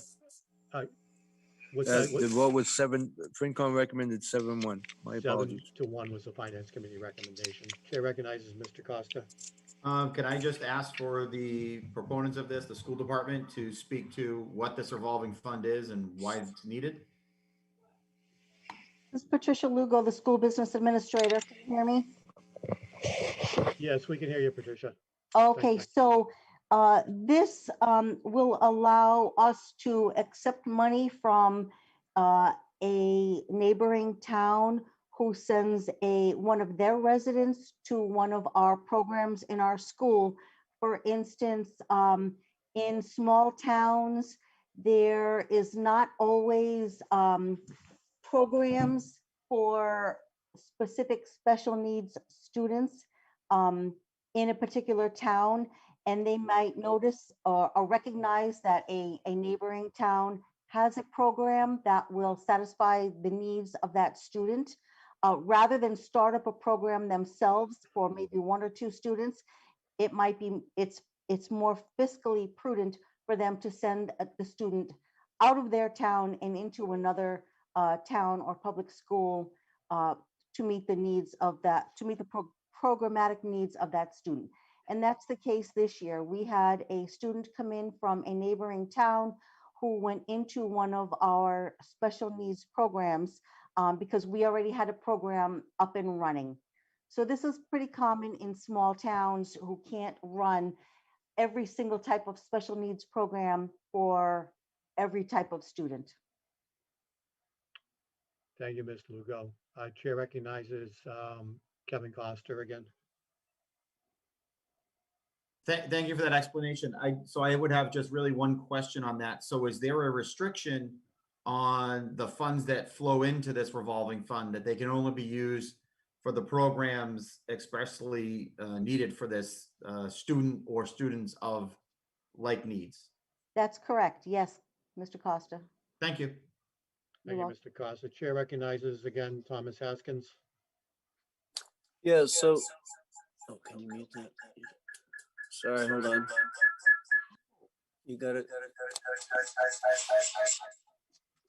All right, I'll use yours. I'll use yours. Okay. All right, I'm going the other room. Hold on. I'm reading this motion to say that the town needs approval to spend money on these students that they're getting from the state. So if to spend money without raising money. So I don't understand. Let's say you get $5,000 from the state for one of these out-of-town students. Why do you need our permission to spend it if it's coming from the state for that student? And why would you need permission to do it without raising other money? I'm confused by that. Ms. Lugo, would you like to try to field that one? Sure. So actually this motion or this part of the general law is allowing 2 things. It's allowing us to accept tuition payments received for non-resident students who come into Holbrook for their education. And the second part of this is if we receive state reimbursements for foster care students who come into our district. So there's 2 separate types of students that this provision is allowing for. And in order for us to be able to accept money from another town or to accept money from the state, we need to get approval that we are going to accept this part of the general law. So this is just allowing us to accept the money that's going to come in, either from another town or from the state. Okay, Mr. Haskins, again, you have your hand up. Yes. So the wording says that we give permission to spend the money without appropriating other funds. You just need that to spend the money when you get it from the state. It seems strange, but if that's how it has to work, I guess. I don't know, it's just strange. Yeah, that's correct. The school department, for the most part, is allowed to spend its money as it seems fit and reasonable without having our specific line items approved by the town. For instance, our budget is approved as one lump sum for our budget and one lump sum for our transportation. So it's saying it, so this provision is allowing us to accept the money that comes in and then to appropriate it as we see fit. And this is just a reading from the actual chapter 71, section 71F itself. This is the actual wording that's on the books, that's on the law. Mr. Haskins, you all set with that? Yes, thank you. Okay, thank you. Chair recognizes Mr. Costa again. So two things just to add on to what Trish said. So if we didn't accept this, we could take the money from the state or from the other towns, but it goes into the general fund. It doesn't go specifically to the schools, and the schools wouldn't be able to expend that money until the following fiscal year, if and when town meeting appropriated that money to the schools as part of their total budget line item. So the making it a revolving fund allows them to take money and spend it within the same fiscal year without having to go to town meeting. The follow-up question I may have, and we're probably not going to get an answer tonight, but revolving funds typically are required for an annual on the general fund side, require an annual vote to allow the revolving fund and also to vote a maximum that's allowed to be in the revolving fund. I don't see that in the enabling legislation, but I would like the commitment from the school committee going forward that on an annual basis, what is in that revolving fund and what's been income and expended out of that revolving fund would be presented to town meeting so that we can have a full understanding of that revolving fund. Several years ago, we got rid of many revolving funds in town so that everything flowed through the general fund. It's a much cleaner process, if you will, as opposed to having off-book accounts. So I would like for that to happen, but obviously it's not a requirement. Thank you. Chair recognizes Patrick Duggan from the Finance Committee. Mr. Costa stole my thing. Thank you. Okay, lower your This hands. is Patricia Lugo. May I respond to that? Sure, but remember, talk to the moderator, talk about the issues. It's not a back and forth question and answer. Oh, no, absolutely. So I just want to mention that we do report on a monthly basis our financial reports, which lists our revolving funds and our gift accounts and all other accounts that don't flow through the general fund. So they are reported on a monthly basis at our school committee meetings. Just an FYI. Okay, great. Thank you.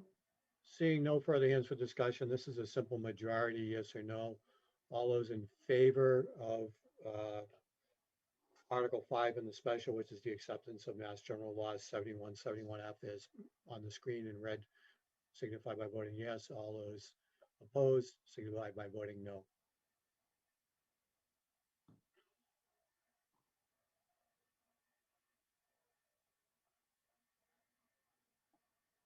So just wait for about 30 seconds here for the time to run out.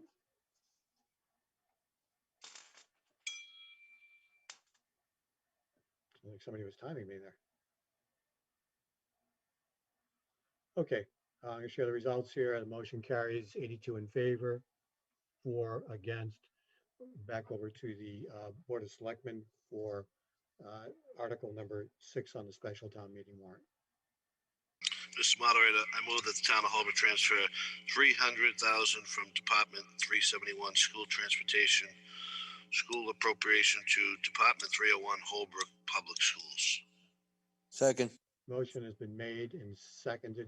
Finance Committee recommendation. Finance Committee recommends 8-0. Again, Mr. Costa has his hand up. So I just have a question for the school committee or school department on this. So my understanding is that this year, due to COVID, busing policies were changed.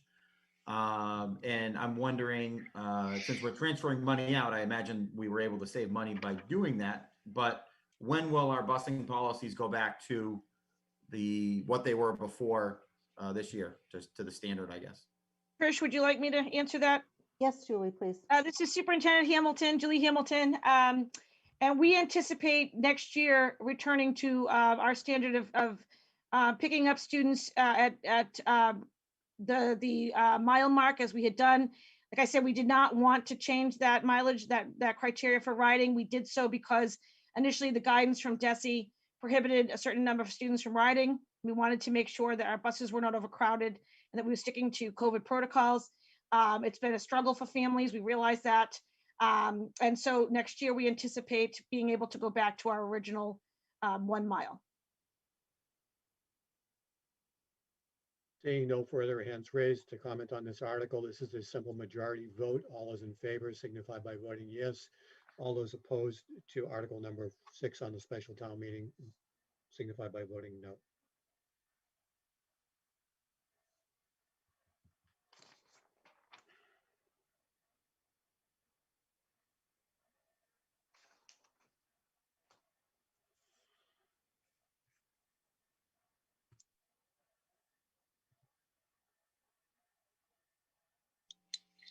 Just have a few seconds here voting.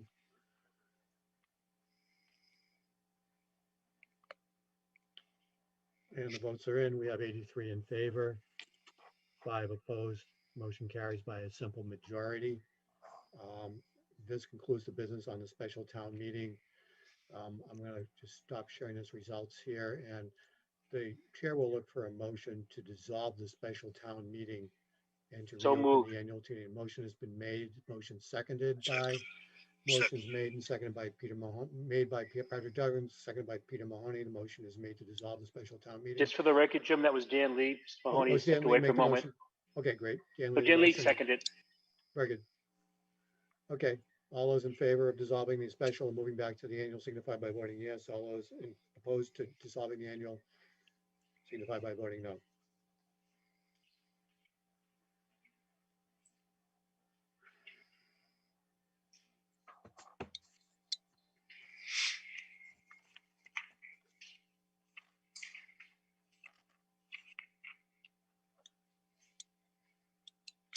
Still have a few more ticking in here.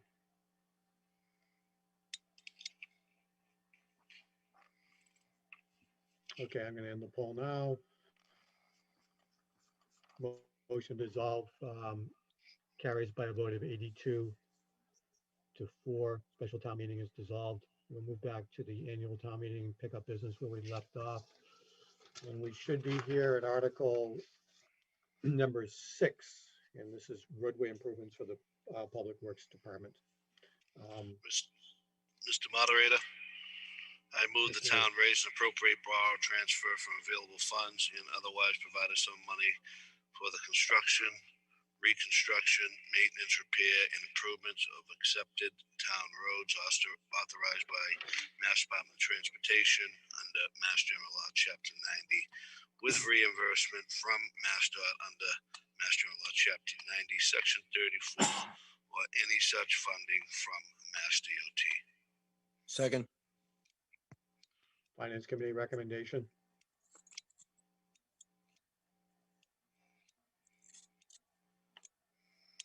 Mr. Mahoney, the Finance Committee recommendation, if you have it, please. Motion to recommend 8-0. Okay, a question for Mr. Lee, the petitioner. This article says borrow. Is that correct? Is your intent to borrow? This is to accept, this is Chapter 90 money that we receive annually from the state. And this year, if the yes vote will allow us to accept $252,000.83. Okay, so your motion says to borrow. So what this does, it changes the threshold for a yes vote from a simple majority to 2/3. I'll give you a chance here to amend that if you want.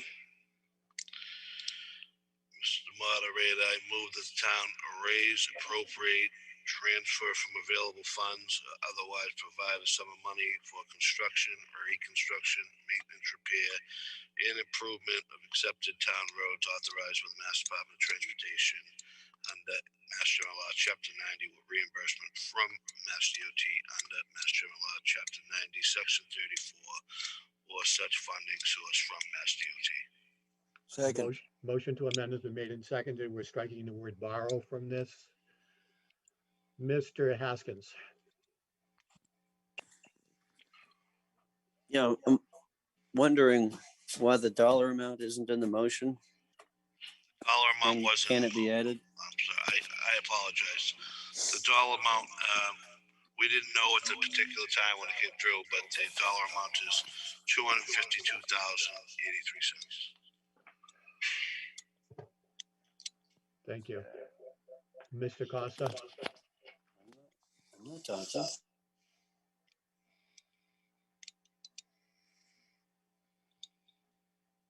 Mr. Costa, did you have comment?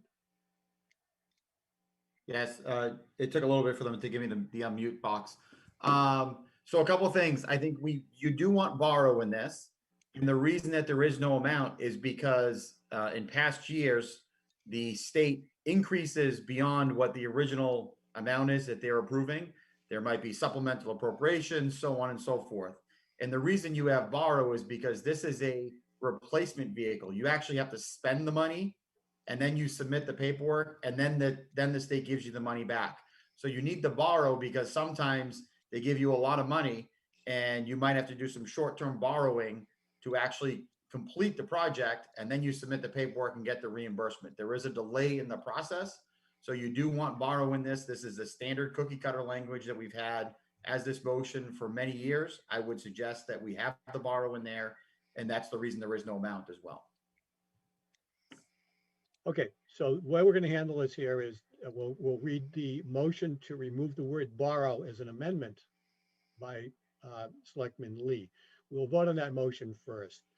This is a simple majority. All of those in favor of changing the wording to strike the word borrow signify by saying yes. All those opposed to striking the word borrow say no. Then we'll move to the main motion as amended, whether it's borrow or not. Hope that's clear.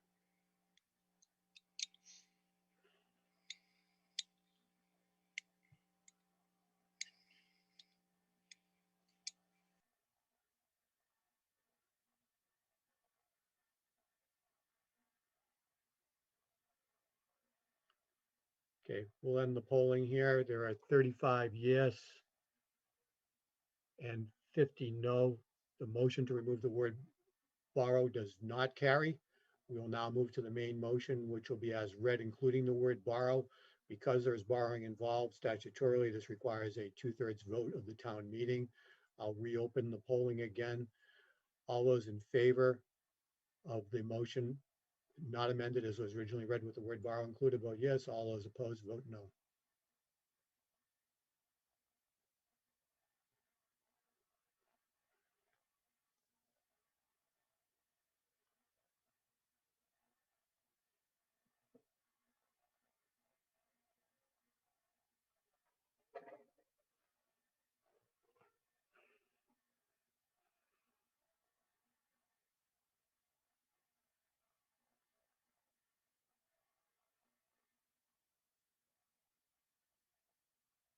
Just have a few more trickling in here.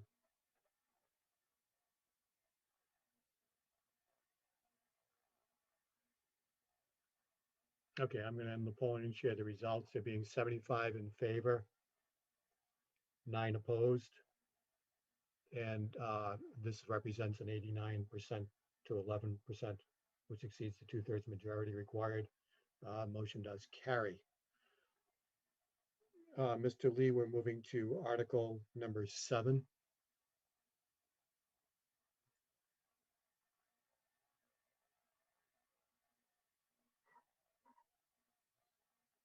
Mr. Lee, we don't have any audio from you. I believe you might be on mute. Mr. Moderator, I move the town amend the town bylaw, section 10, salary administration plan, article 3, section 10.5, schedule by increasing the maximum rate as follows. Veterans agent, $10,607.27 annually. Council on agent, van driver, $15.09 hourly. Election warden, $281 a day. Election clerk, $261 a day. 2, providing a 2% increase in salary on the hourly rate of the following positions for fiscal year 22 effective 7/1/21.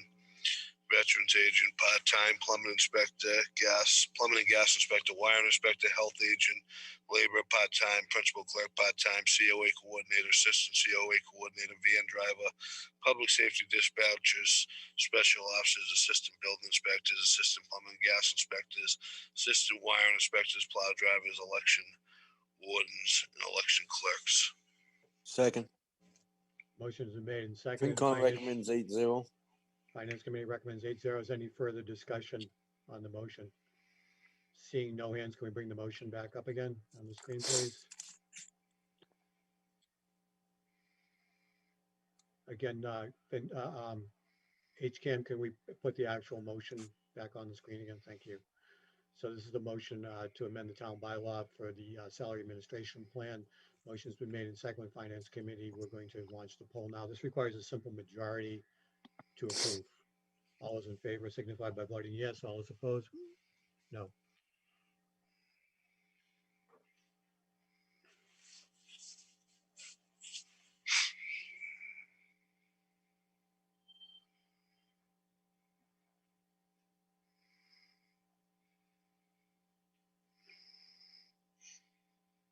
We're just waiting for the final votes to come in here. And I do remind the Board of Selectmen that your mic is open.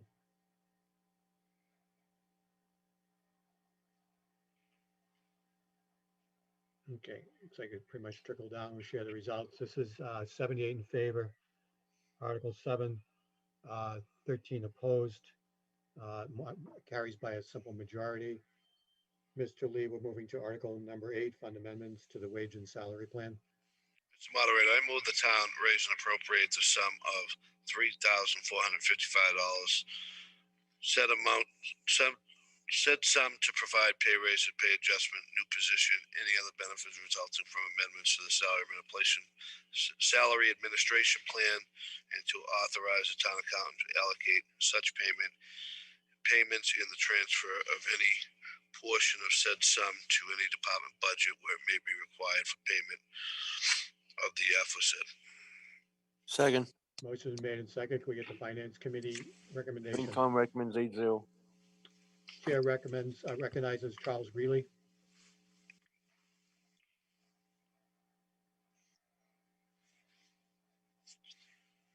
Thank you, Mr. Moderator. So this kind of goes. Mr. Greeley, what precinct are you in? Oh, sorry. Yes, Yeah. Charles Greeley, Precinct 2. Thank you. Yeah, so this kind of goes to my previous question. So this will, if we vote to approve this, this will add to the existing amount that we've appropriated under the budget in Article 5, I believe it is. Article 5.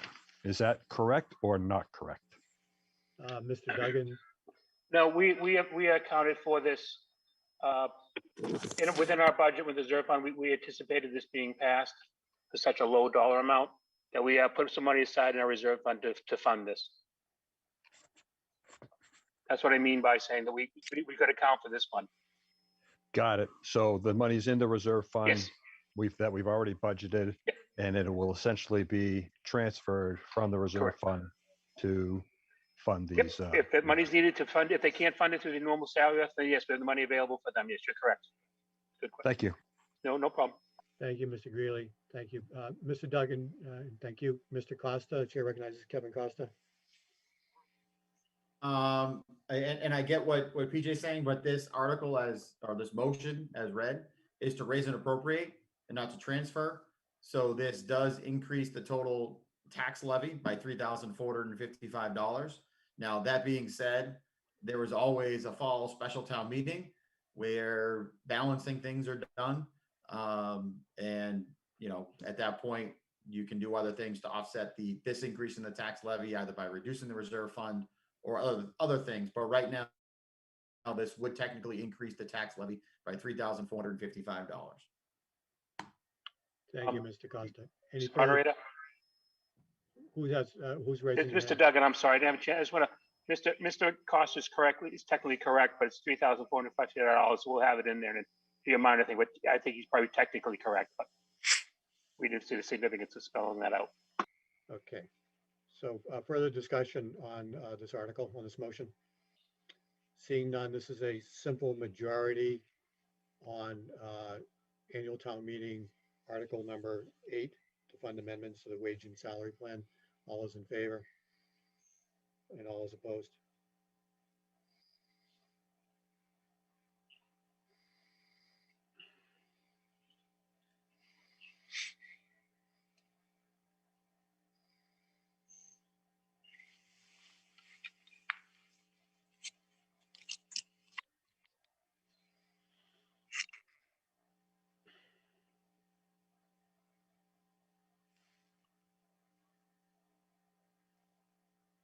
Okay, I'm going to end the polling and share the results. There being 78 in favor, 10 opposed, motion carries by a majority. Again, 78 in favor, 10 opposed. And Mr. Lee, let's move on to article number 9, which is the salary increase for the town clerk. Moderator, I move the town raise and appropriate the sum of $1,140, said sum to be used to provide a pay increase for the elected town clerk for the fiscal year ending June 30th, 2022. Second, Motion has been made and second. Can we have the finance committee recommendation, please? Finance Committee recommends 7-0. Thank you. Chair recognizes Kevin Costa. Mr. Moderator, point of order. I'm just the last two articles. When you gave out the actual counts, they were both below the quorum, which is totally fine because some people might not be voting. But do we have, is somebody tracking the people in the meeting, actual town meeting members that are here so that we're. Yeah, there's 98 members attending. Okay, so some people just are. Yeah, the sums of the voting will be the numbers of people who actually chose to vote. Some people may have gone to the refrigerator, get a sandwich. But hold on, if they're at the refrigerator getting a sandwich, then are they actually in the meeting? That's part of the problem with the Zoom meeting. Well, depends, but they don't have, there's no obligation for a town meeting member to vote, so that's why we're not seeing, but. But so how do you challenge a quorum? How do you question a quorum on a Zoom meeting? Okay. Somebody logs in and just Sure. leaves it on. You can doubt the quorum, right? This is a legitimate motion you can make. The motion cannot be made. You cannot interrupt the speaker. There's some rules around the motion, but you can make this motion to question the quorum at any time. Because the Zoom allows us to have a count of the number of people who are registered and online currently, that's the number we use. But so there's no way for you to say everybody raise their hands or something to confirm that they're all listening and paying attention. We could do that, but there's no obligation. We could do that, but there's no obligation. You can't do that when they're attending either, Kevin. No, you I can. think They this have is to be going in the room, nowhere. PJ. They have to be in the room. Right, Kevin, they have to be registered in the room of the Zoom. I think this is mute. Can we move on, please? Okay, so let's not have a conversation back and forth. Right now, Mr. Costa, are you entertaining a motion to question the quorum? Are you doing that, Mr. Costa? You're on mute. Well, I'm trying to understand the process that we're going to go through. I mean, I don't want to Same as any other town meeting. Absolutely no difference. So you're going to go to everybody's room and see if they're there? Okay, I'll question the quorum then. I want to see this process. So there's a process to do that, and what you're going to do is, let me just find the right motion for you to make here, right? You're raising a point of no quorum. And this is in page 121 of the manual.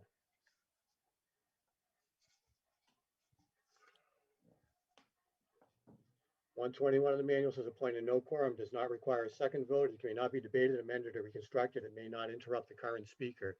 There being no current speaker, Mr. Costa has questioned the quorum here. So what I'm going to do, I'm going to throw up a poll. And you're going to answer we're going to count how many people are here. Everybody can answer yes or no. We'll go by the total count.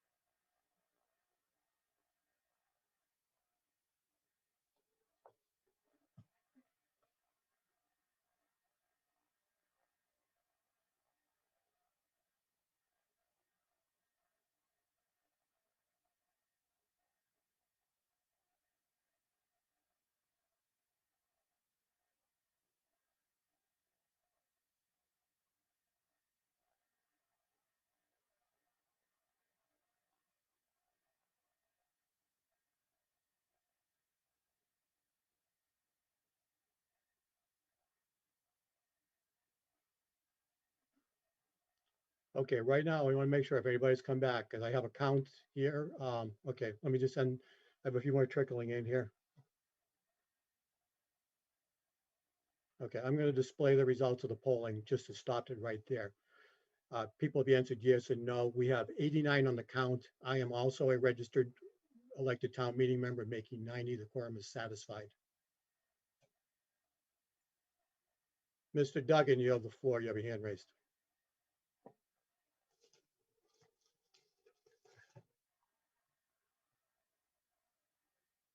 Mr. Duggan, you put your hand down.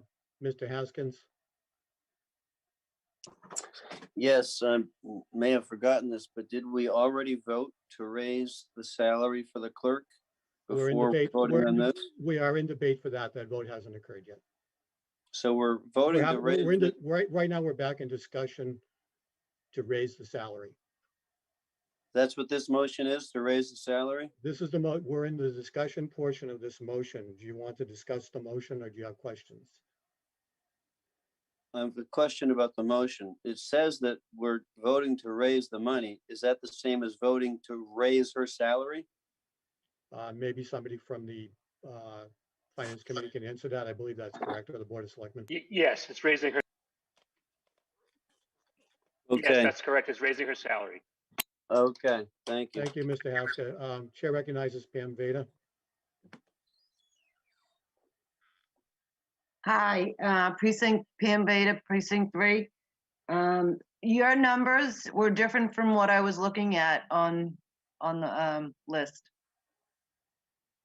I have 8515, and I believe you said like 90 or something. Yeah, we had, I will have to replay it, but there was, the total sum was 89, and with myself, that makes 90. Okay, thank you. And we do count 98 voting town meeting members registered here.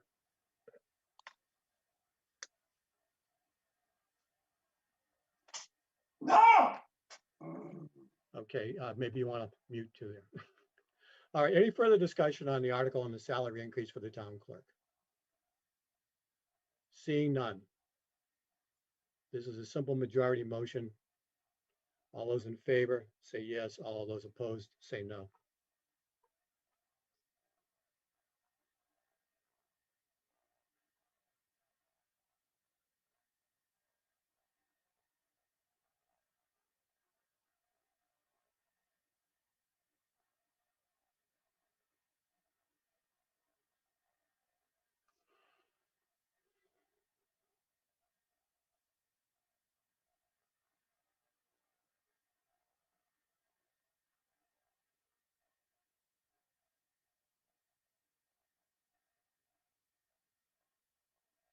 Okay, I'm going to end the polling right now, and I'll try to read these a little more clearly for you.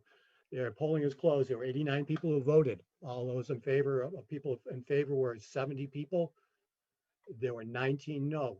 Remember, when you're looking at these numbers, the right-hand side is the percentage of the vote. The number in the brackets or the parentheses is the actual count. So 89 people voted on this, 70 were for, and 19 against. I think the confusion is this, let me share the results here. The confusion is I think the percentage on the right-hand side here being shown. The number in the parentheses. We don't see the numbers in the brackets, sir. We only see percentages. Oh, Jesus. Sorry. HCAM, can you check the settings on the poll on the webinar? That should be showing the count as well. It should show, we should be able to show results as present. I will try. I did not know that. Well, you're special, Jim. Yeah, I'm lucky I am. Well, if I wasn't, we would have caught it. I've got some kind of privileges, and you know, the folks that are on the administration side probably see that too. Please check that the attendees can see those votes. That's not good. The vote here was 70 in favor, 19 against. And I'm apologizing because I did not know. I was wondering what all the confusion was about, and you're only seeing the percentage number. So I'll try to read those very good. Let me see, I have some questions coming in here. First of all, on the panelist side, Susan Godwin. Just wanted to let you know that I see the numbers, both the Yeah, numbers. yes, you are a panelist. You're a non-voting member. The problem is with the members not being able to see it. Understand. they can only see the percentage, which is adding to the quorum confusion and a few other things. Chair recognizes Michelle Grover Kanash. I'm sorry, that was an error. I didn't realize I had hit that. Yeah, it wasn't an error, it was just a test and it worked. Okay, very good. Let's move on to the next article. We're going to move on to the salary increase for the town treasurer, which is article number 10. Board of Selectmen, please to read.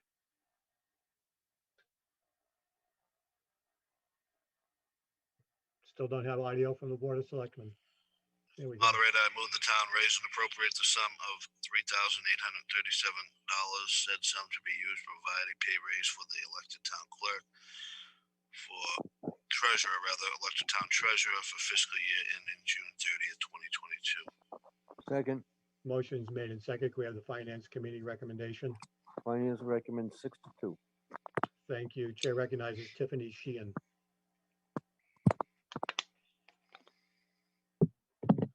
Good evening. If I could just speak on this really quickly. The salary for the position has not increased since 2019. The average salary of a treasurer collector in Norfolk County is $104,673.84. The average salary in surrounding communities is $102,326.70, and that excludes the larger cities of Brockton and Quincy. The average salaries in municipalities with a population size similar to Holbrook is $86,817.83, and that average includes municipalities in Western Massachusetts where the cost of living is lower. Even with the minimal increase, the salary will still be significantly less than the average in Norfolk County and the surrounding communities. Collection rates for FY 2021 continue to increase. Tax title collections for fiscal year 2021 are $611,445.03 compared to $149,739.41 for fiscal year 20. Additionally, we are no longer outsourcing the reconciliation process. Thank you. Thank you, Ms. Sheehan. Chair recognizes Patrick Duggan. Thank you, Tiffany. And Tiffany, as you know, I did a vote to approve this, but since you mentioned all the good things going on in the office, and I know a point was raised earlier to discuss the performance, I would like to, if you give us an update on the audit and the recommendations and how the treasurer office is standing as far as reconciliation is being done, if we're on time and our reconciliations are completed.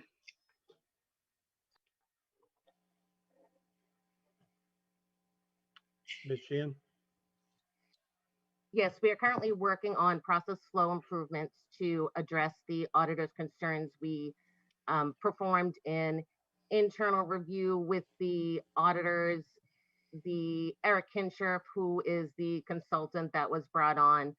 To date, we've only used about $4,000 of the original amount that was allotted to us to help with those sort of process flow improvements and getting an action plan together to send over to the auditors.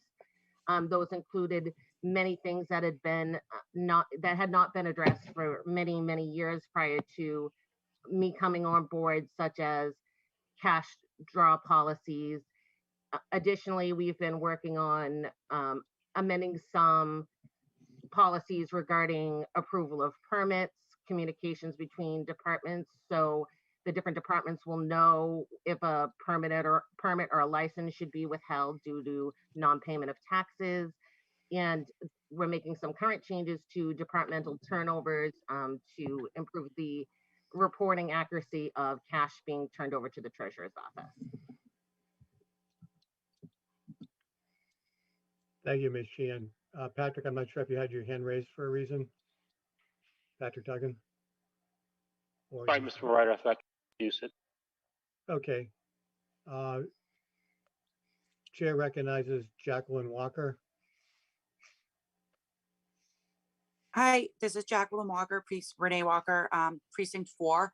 And I just had a question. I know Tiffany is relatively new to this position, and I was just wondering how much longer is in the term that she's serving?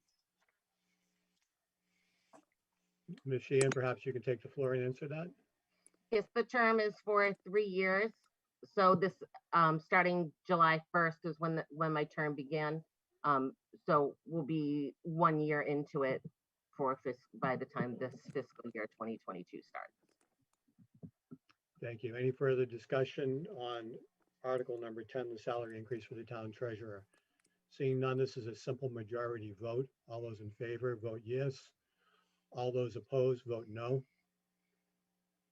And we will be trying to have HCAM share the actual poll result window with the counts in it, with the correct counts in it, moving forward, just as to plug that gap. And again, my apologies, I did not realize that was happening.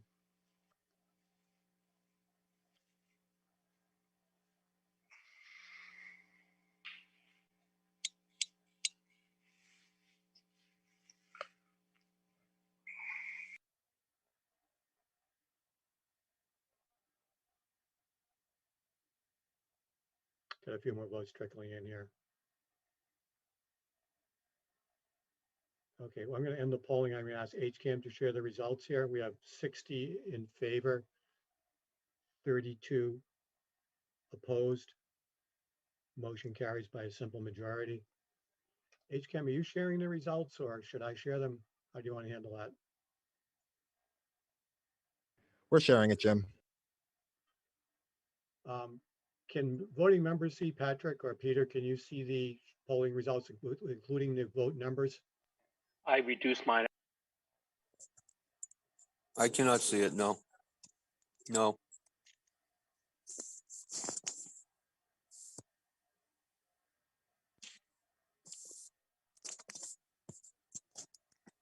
Okay, I don't see it sharing here either. So we'll continue to work on that. The vote, although, is 60 in favor and 32 opposed. I can see it, Jim, but I don't see the count. Okay, you can see the percentage, Yes, but not the count. correct. Mr. Moderator, we'll continue to work on that. It's showing up on our end of things. I don't know why it's not displaying. It is showing up on my end of things too. I think there's a setting somewhere that allows the attendees to see the poll result numerically. It's probably on the webpage for the Zoom webinar. Yeah, we'll take a quick look. Take a quick look. If not, maybe we can screenshot it or something, or just continue to read. Let's continue to read and we'll see if we can figure it out. If anybody has a question about the count when I'm reading it, just let me know, raise your hand, and we will try to make sure that you know the exact counts. And if you have questions about any of the prior counts, we are glad to do that for you. Zach is trying something now. This is not important. Not point. Okay, so we're still not seeing it. So I do have a couple of hands raised here. I'm not sure the questions. Chair recognizes Teresa McHugh.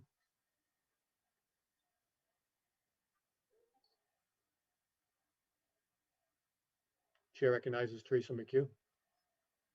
Terry?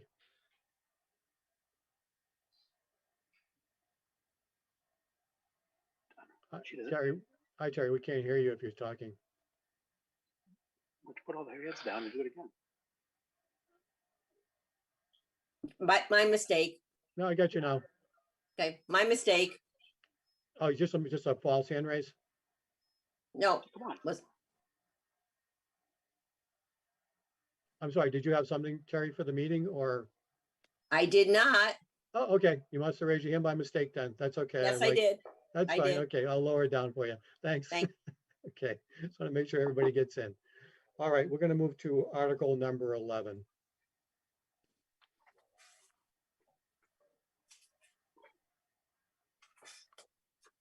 Board of Selectmen, we're on Article number 11.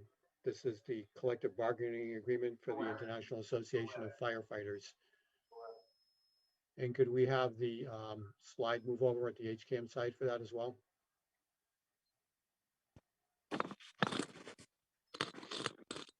Moderator, no action on Article 11. Motion by the Chairman of the Board of Selectmen for take no action on Article number 11. Is that seconded? Second. Motion's made in second. Finance Committee, a recommendation on no action. 8-0. 8-0 for no action on this article. Is there any further discussion on the no action vote? Mr. Moderator, I would assume that you will see this on the fall town meeting. Thank you, Mr. Lee. Any further discussion on Article number 11? Seeing none, we're going to launch the vote here. All those in favor of taking no action on Article number 11, vote yes. All those in favor of taking action and continuing debate, vote no.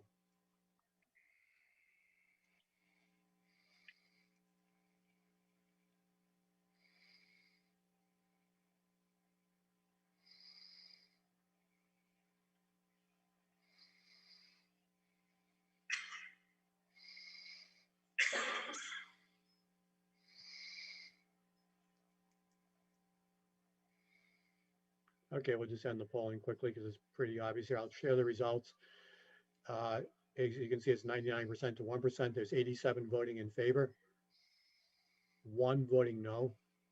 Motion for no action carries by a simple majority of 87 to 1. I'm going to stop sharing the percentage results and we'll move on to the next article, number 12. Mr. Lee. Mr. Moderator, I move that the town raise and appropriate the sum of $63,983.91 to be provide pay raises, pay adjustment, new position, or other benefits to meet the cost of collective and bargaining agreement negotiated between the town of Holbrook and the New England Police Benevolent Association, Holbrook Patrolmen's Association, Local 88A, effective July 1st, 2021, and that the town accountant be instructed to allocate the funds provided under this article to the proper line item in the department budget where it may be required for the payment of the effort. Second. Motion's been made and seconded in the Finance Committee. Finance Committee, well, I don't know if you want to. Finance Committee vote was 4 for, 4 against. So split 4-4 recommendation, 4 and 4 against for the Finance Committee. Chair recognizes Kevin Costa.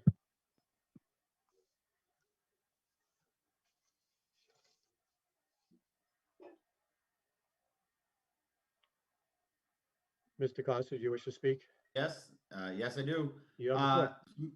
Mr. Moderator, I have a quick question and then I'll follow up based on the answer. So I'm not sure how you want to go about it, but the quick question is, when was this agreement reached? And when was the agreement signed between the Board of Selectmen and the union? Chairman Lee, Mr. Moderator, through you to Mr. Costa, this agreement was right up until the 11th hour. There was negotiations going on, and we were I believe it was two days ago that the union took a vote on this, and we were notified of that vote Monday evening. We put it on the agenda, revised the agenda for tonight's Board of Selectmen's meeting. This was negotiated in good faith. We had the town administrator, we had our labor attorney, and also Chief Smith and Deputy Chief Marble. And so to answer your question, it was, we voted on it just prior to this meeting. Mr. Costa, you got a follow on?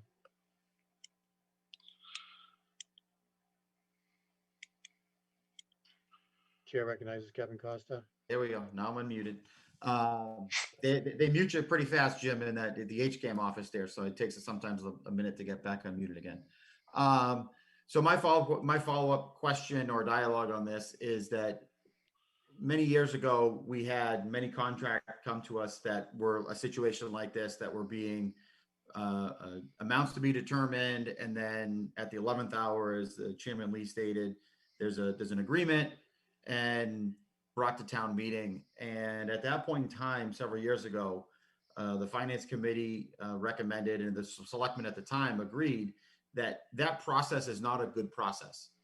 Right now, you're having town meeting now, which is actually ratifying every part of that memorandum of agreement, which is going to be out there, and that contract in place. And when we do that, everything is accepted within that contract.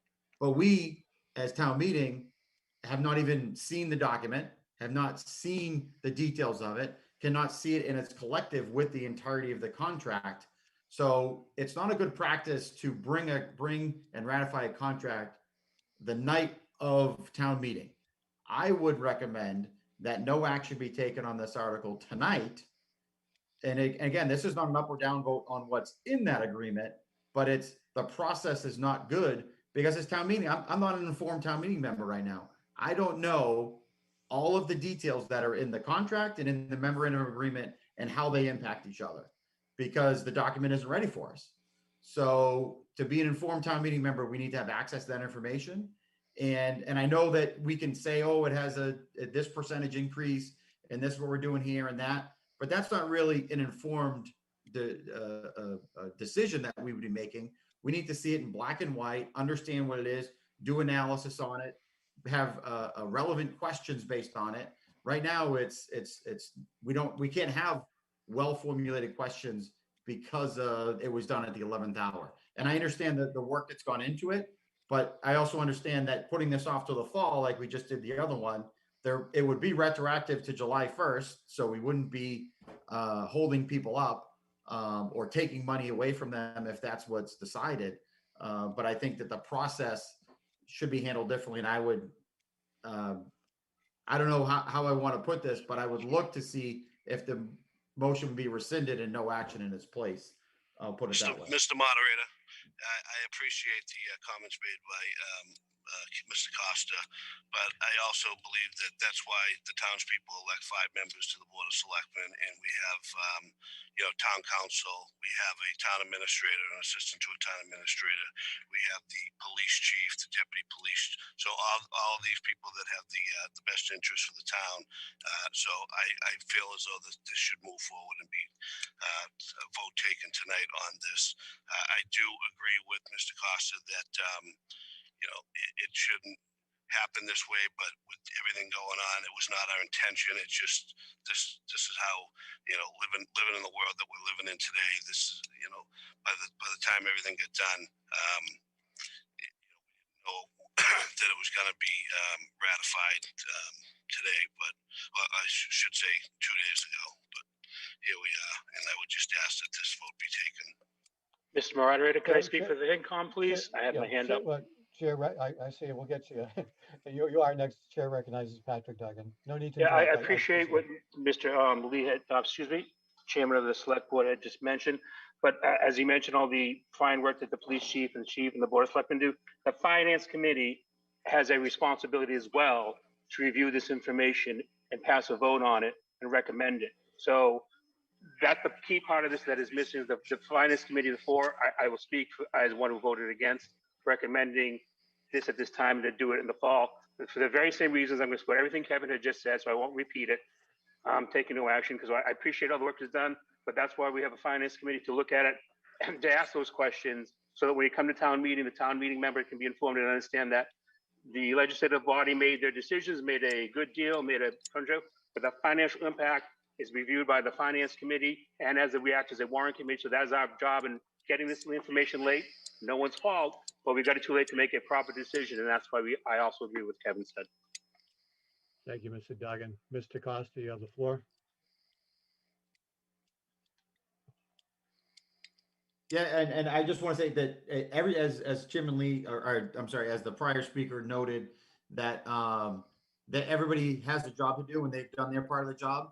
Town meeting's part of the job is to actually review and ratify it. That's why it has to come to town meeting to actually be ratified. We have an important part in the process. And I would prefer not to vote this down because voting the contract down resets the playing field and sends things back.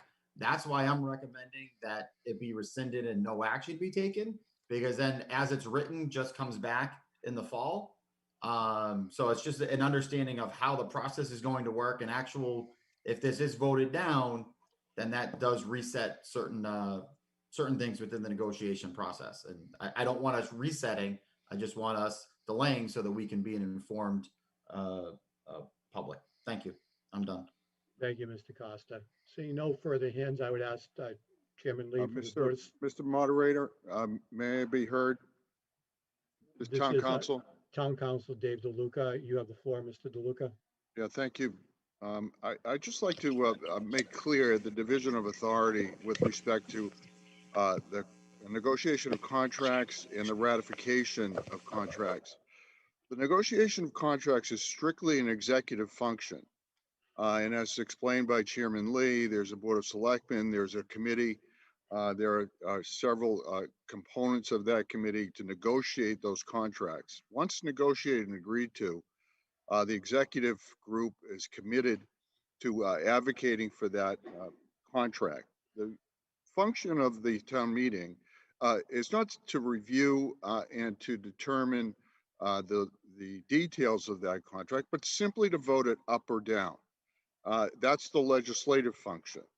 The consequences of that, of course, would be to send the negotiation back to the beginning, which could result in either an arbitration or some kind of action with the Labor Council.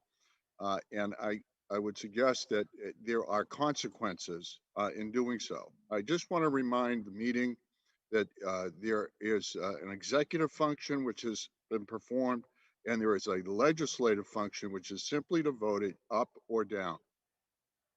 Thank you. That was the town council weighing in on that matter. I see Mr. Costa, you have your hand up again. The floor recognizes Kevin Costa. Yeah, so so the legislative function, so we are supposed to vote to ratify something 100%. We can only vote yes or no, or if it was no action, we could vote that. But we vote yes or no on what? There's no document being presented to us tonight that is what was agreed to, what is the stipulations, what's in it. So how can we be an informed electorate to vote yes or no on something when we don't even have it? So I guess that's my point. So I guess at this point, I would say vote no if the stance is either vote yes or no, because we're not informed. So how do I know all of the details that are in there without being presented it? And because it was done at the 11th hour. So I'll be voting no because I'm told that we have to vote yes or no. That's what we're going to do. That's what I'm going to do. Thank you. Thank you, Mr. Costa. Chair recognizes Patrick Duggan from the Finance Committee. Again, I am on the same side as Mr. Costa. Okay, I understand. let me stop for a minute. Please don't engage in personalities. This has been going on for a little while. Talk about the articles, not the people. I just said I agree with the prior speaker. Excuse me. That's a little better. I'm sorry. He's been announced 100 times. I'm sorry. I agree with the prior speaker, and I understand what Mr. DeLuca said, and I agree. I understand the executive branch and the powers and the voting up and down. But a couple of points, again, both in my opinion, and I think it's part of the bylaws, both the chairman of the select board and Mr. DeLuca have left out the finance committee's role in this process. We act as a warrant committee, and we act as a finance oversight committee for these very reasons. That's why we have a second one, the old split of government, all that stuff we all know about. We have a role in this process that we cannot properly function, that we have committed to when we were sworn in, and that's why we would like to see more information.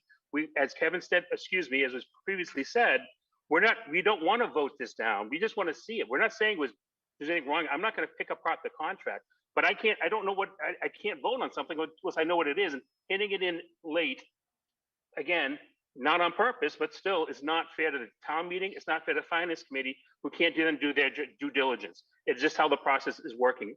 We're not saying anything else or change the discuss the contract with us. We're just saying, give us so we can understand the information so we can make a proper informed decision. Thank you, Mr. Duggan. Chair recognizes Mr. Ron Kaplan. Please identify yourself by precinct when you get the unmute button. There you go. Hi, Ron Kaplan, precinct 4. I'd like the motion that we take no action on the pending motion.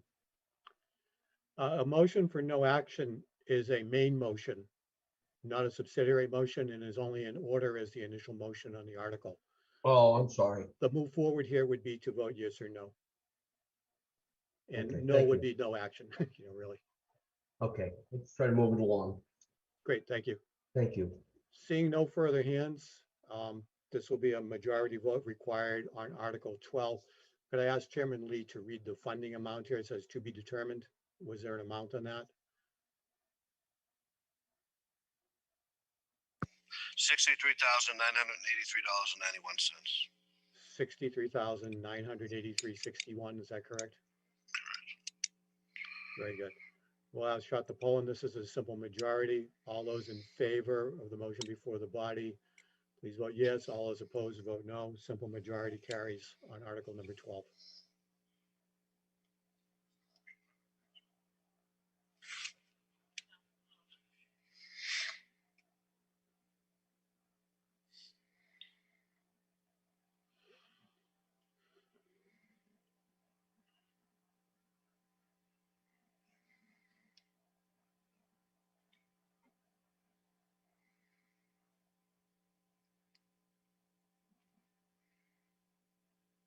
Looks like most of the votes are in. We're counting 90 votes out of 96 attendees currently.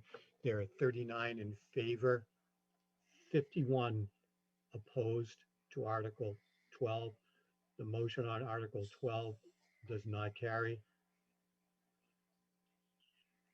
Mr. Lee, we will move, only share the results here so you can see the percentages. So it's 43% to 57%, 39 in favor.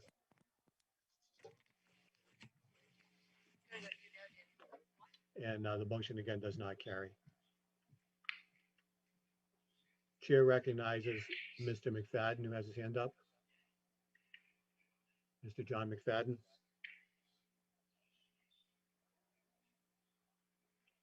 No, it's a question I had before the vote. Thank you. Okay, thank you. Mr. Lee, we'll move to Article number 13, please.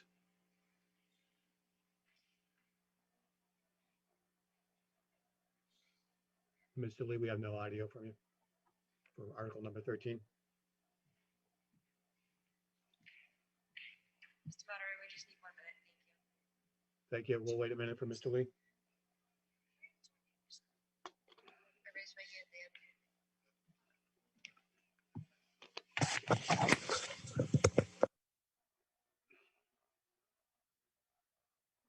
Again, we're on Article 13 and we just have a short hold requested by the Board of Selectmen.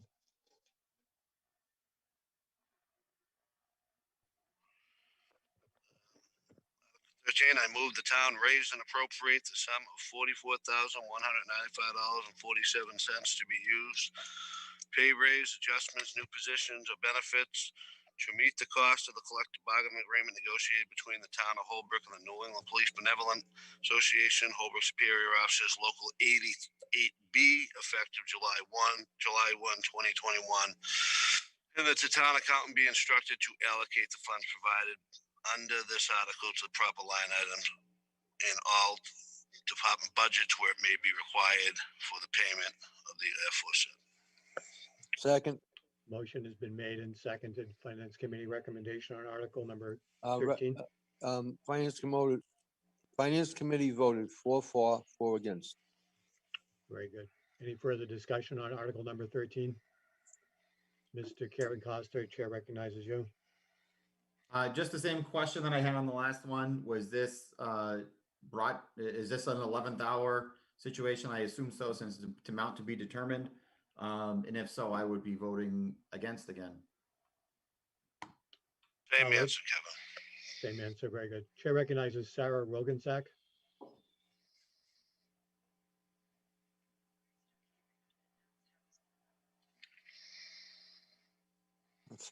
I'm sorry, Mr. Moderator, that was a misclick. Okay, no worries.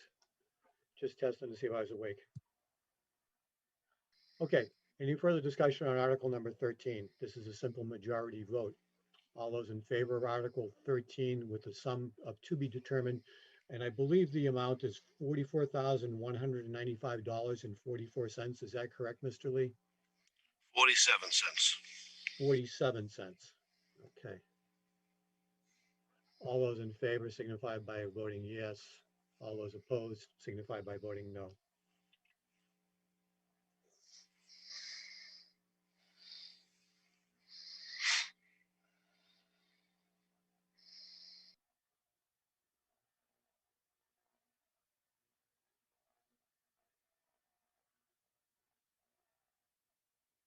Just waiting for the last few votes to come in here.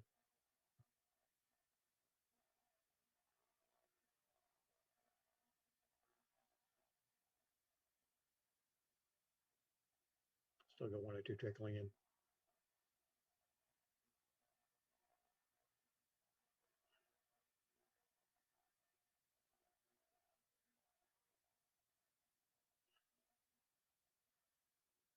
Still seeing 1 or 2 more clicks. So. Okay, looks like we stopped updating here. I'm going to end the poll, share the results. There were 37 voting in favor of this article. There were 53 voting no. Motion does not carry. So 37 in favor, 53 opposed, with 90 of 96 attendees voting in this. So that motion does not carry. Mr. Lee, we will now move to article number 14.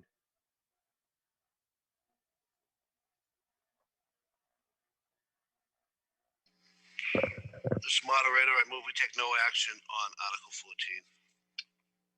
14. Second. Motion has been made and seconded for no action on article number 14. Any further discussion? Hearing nothing, we'll launch the polling. This is a motion in the negative. All those in favor of taking no action, vote yes. All those in favor of picking up action, vote no.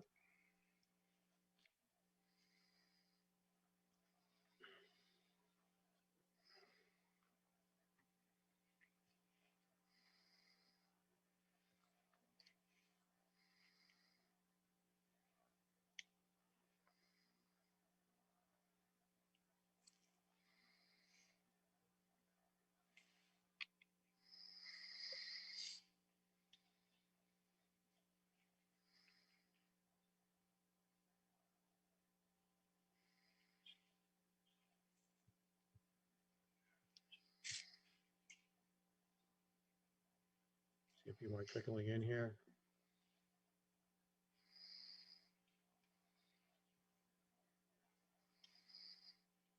Okay, we end the polling and share the results. There was 86 of 95 attendees voting. 83 voted in favor of no action. 3 voted against taking no action. No action is taken on article number 14. Note that the time is just about 10:30. We have 1, 2, 3, 4, 5, 6, 7, 8, 9, 10 more articles on the warrant at this time. Mr. McFadden, the chair recognizes John McFadden.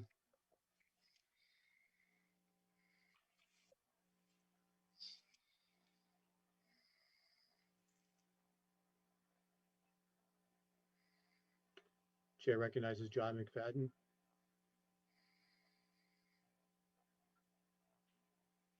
I don't see you unmuting. How's that? There you go. Well, we got you. Okay. I'm not sure if this is, like you can do this, but hoping to take Articles 12 and 13 under reconsideration for the purposes of laying it on the table rather than voting them down.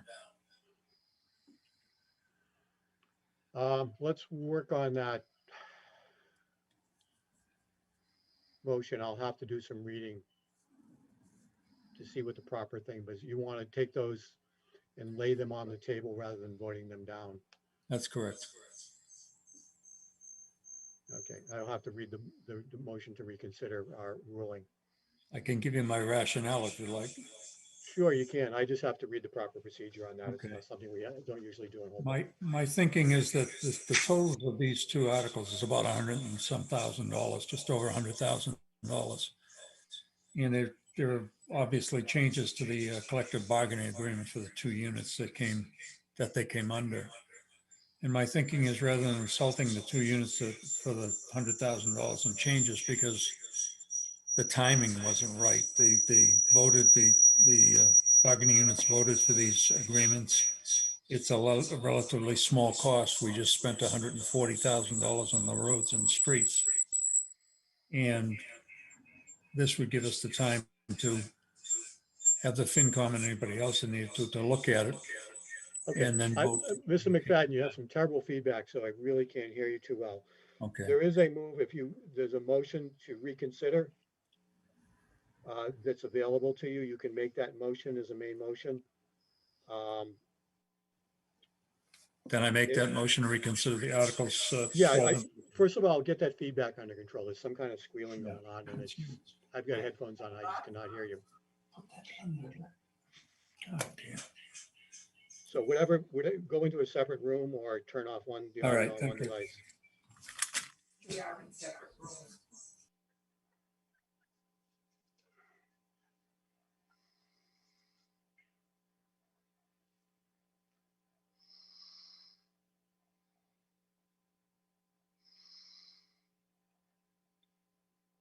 Okay, so I want to be clear that, a motion to reconsider, according to the manual, reconsideration would just allow us to open this up and give this more deliberation on the article.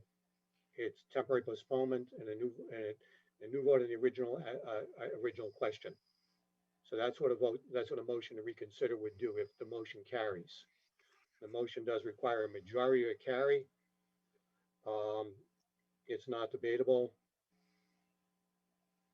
And it's not amendable. A motion to rescind is a combination of a vote to reconsider and to annul the previous action. The original motion is disposed of and is no longer pending. The mover wishes only to nullify the affirmative action. There's no reason why the meeting is compelled to vote twice. It saves the time of the meeting. Combine both votes into one short notice to rescind. Subject to the same rules. Motion to reconsider. I'm just reading through the rules here.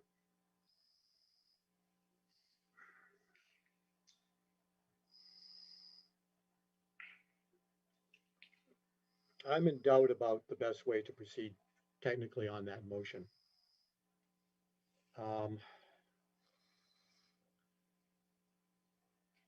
We could do a motion to reconsider if you would like to make that motion on a per article basis, and then we would go back and reconsider those articles again.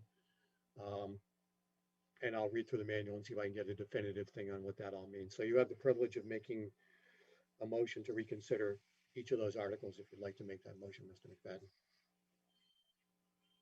Would you like to do so? Yep, let me just give that a thought. Okay, and while you're giving that a thought, I have other folks in line here.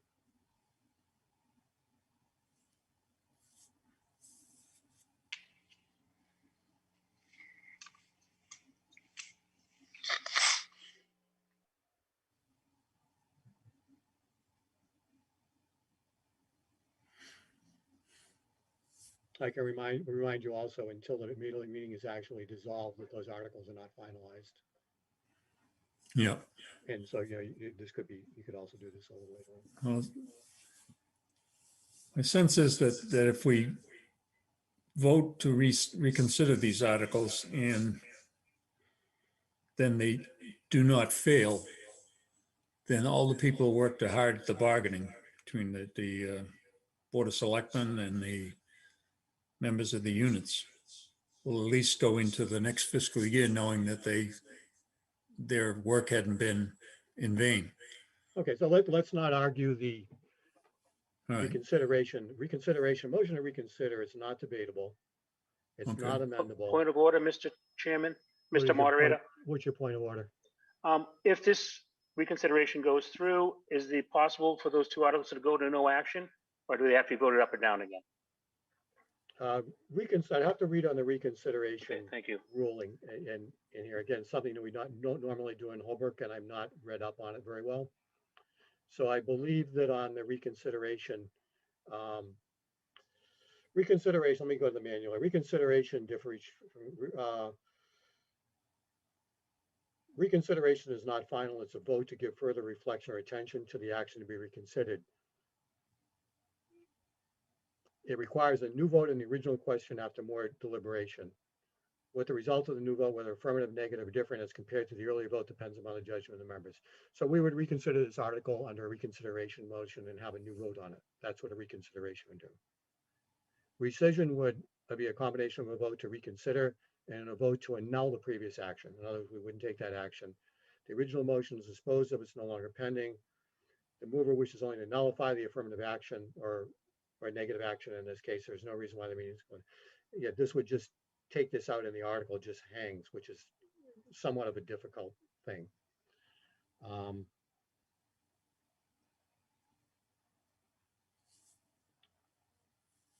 You can go either way. You can motion to reconsider or rescind it subject to a majority vote. If you vote to reconsider, that means we vote the article again. If you vote to rescind the action, then the article dangles and we'll have to figure out how to dispose of it at some point. Sorry, I can't be more clear than that. Well, then my sense is to go back to the motion to rescind versus the motion to reconsider. Okay, you may make that motion. I'll And make you a should do that motion on- to make a you should do motion this to on a rescind per- Article 12 and Article 13. Let's keep this atomic to one article.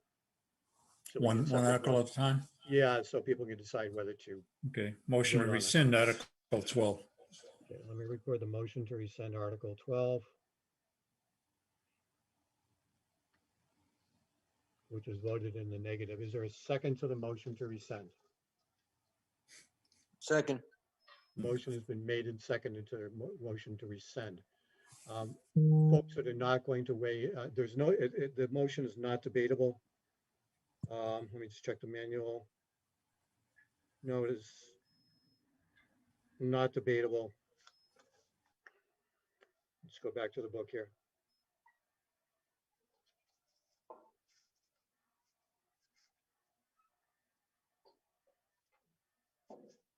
Sorry, I want to get this right.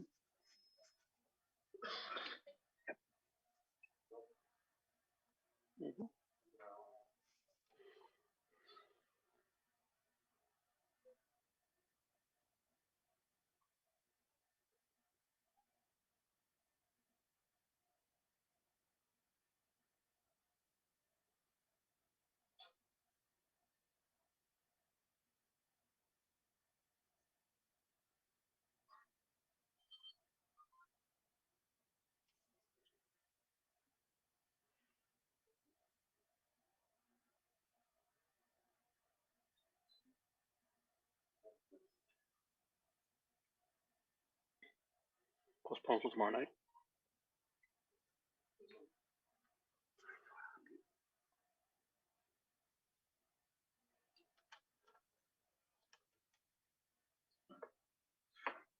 Still just reading through the manual on this. It's a little bit lengthy and wordy about rescission.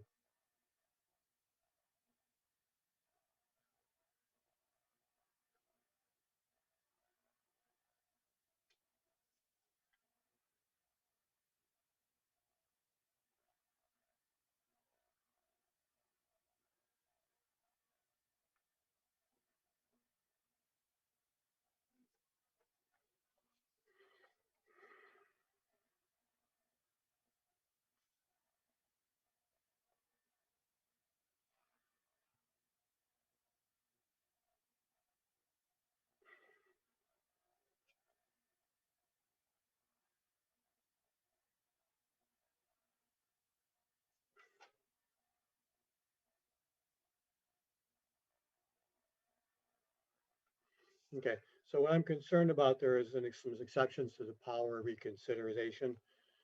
And I'm going to call on town council for an opinion here. I'm reading through town meeting times and I'm looking at the exceptions to power to reconsider, and the confusion I'm having is that the power to reconsider is limited if the vote constitutes a ratification of a prior action by a town official or board. The vote didn't actually ratify the action, it actually didn't ratify it. And I want to know if there's equivalence there. Attorney DeLuca? Yes, Mr. Moderator, thank you. I think the pathway that's been sought here is the ability to revisit these articles. The proper process would be a motion for reconsideration. And that an affirmative vote on that motion would permit the body to reconsider the vote that was taken a moment ago regarding the outcome of those articles. If following further debate or discussion, there is an option, of course, to refer it, thereby preserving the negotiations, if you will, for a later time to be actually voted upon, as opposed to the current condition of these articles in failure, causes the matter to go back to the negotiation, could have some consequences in terms of the details of the contract as it was negotiated by your executive committee. So I do believe that the pathway back through this is a motion for reconsideration, which must be voted on affirmatively, and then further debate and discussion with the possibility that it would either fail again, or that it would be passed, or that it would be referred. Very good. Well, thank you for your opinion, and we'll follow your opinion as the motion for reconsideration by Mr. McFadden on Article 12 is in order. Mr. McFadden, I'm going to give you the floor. I'll let you make that motion again, just so we know where we are.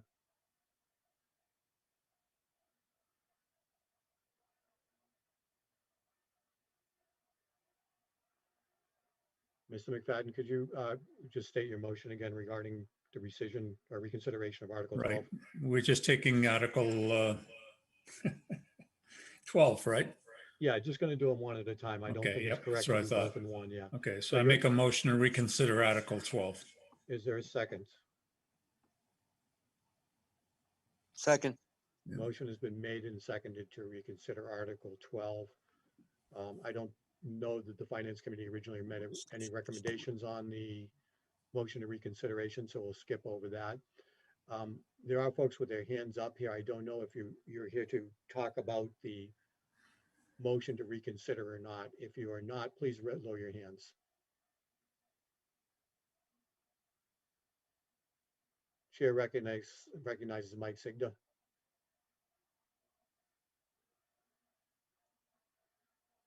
This would be debate on the article to reconsider, on the motion to reconsider.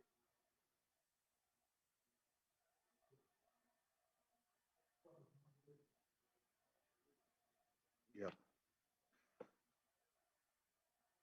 I've lost Mr. Sigda here. Hey, Mr. Moderator, may I be heard again? Sure.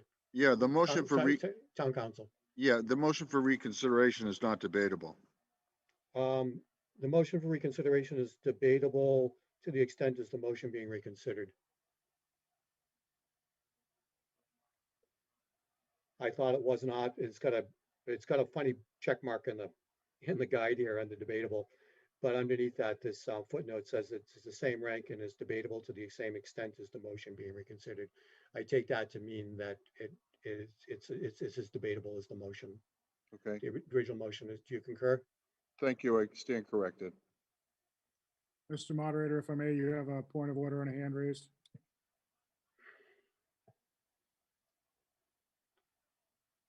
Chair recognizes Kevin Costa.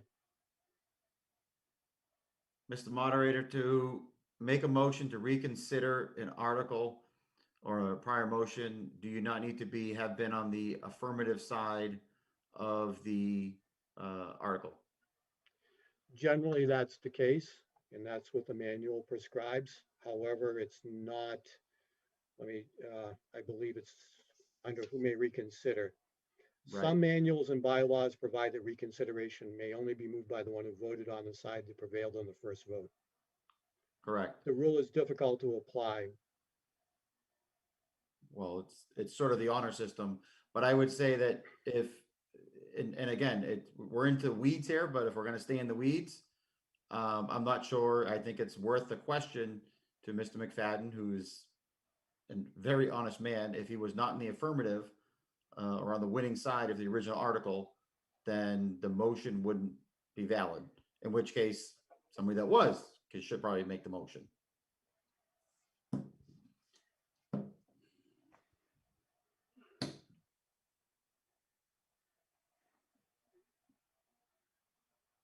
Let me just read through the ruling here.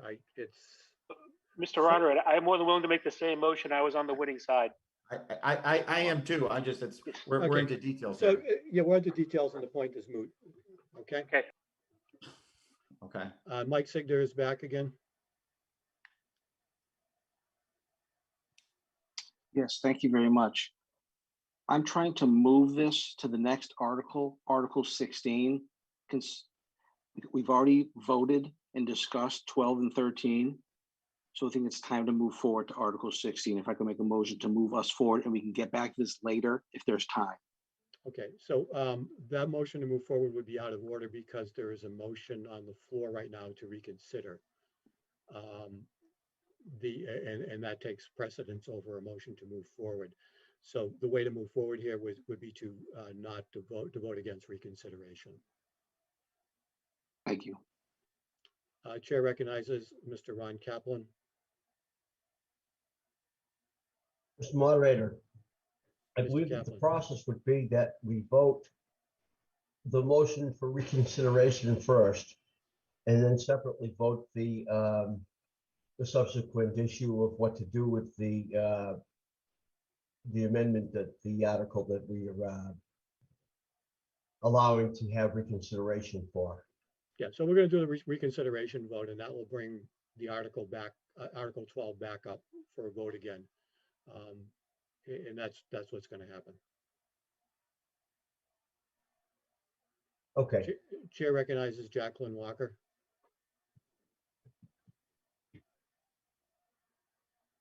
Hi, Jacqueline Walker, Precinct 4.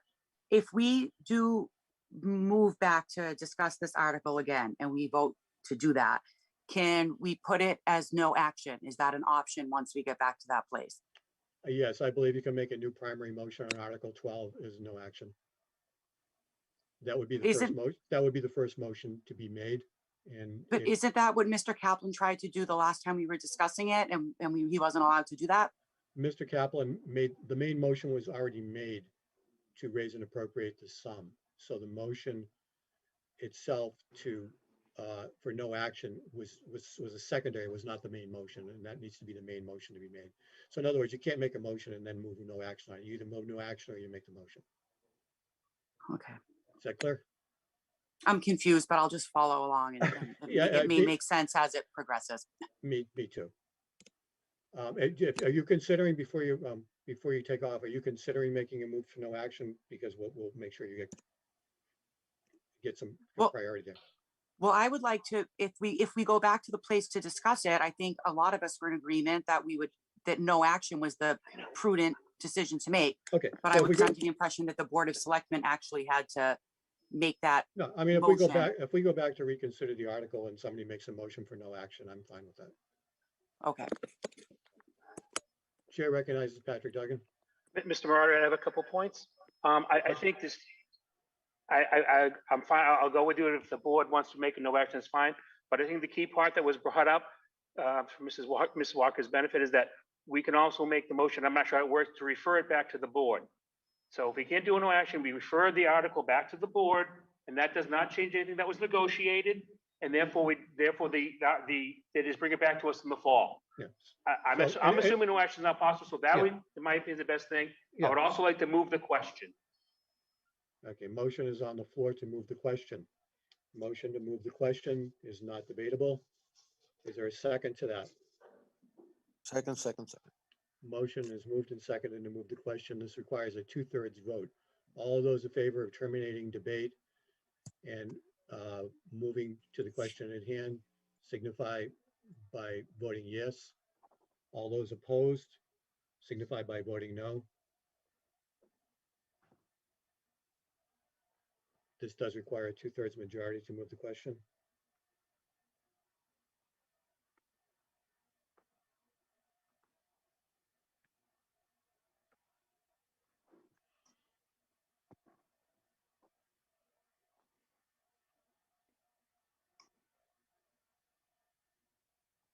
Still waiting for a few more to come in here.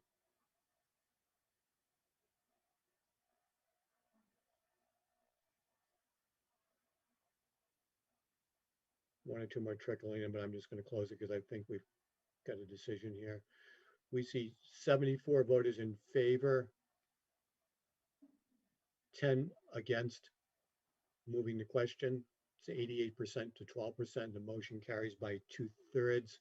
That was out of 93 attendees voting. So we're now moved to the motion at hand. The motion to reconsider requires a simple majority by Mr. McFadden to reconsider Article 12 is on the table, is up for voting now. Let me just get back here. I want all those in favor of reconsidering Article number 12 on the motion by Mr. McFadden, vote yes. All those not in favor of reconsidering, vote no. This is a simple majority vote.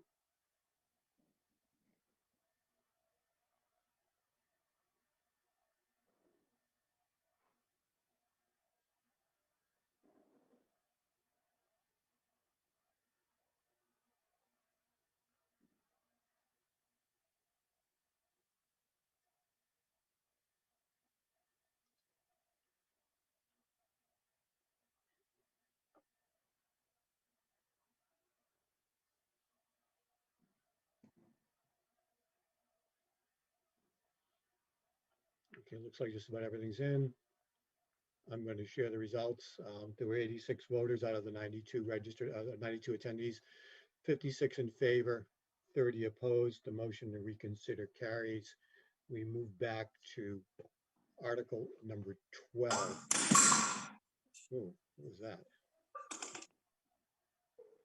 Okay, we'll move back to Article number 12. The chair recognizes Ron Kaplan for Article number 12, reconsideration.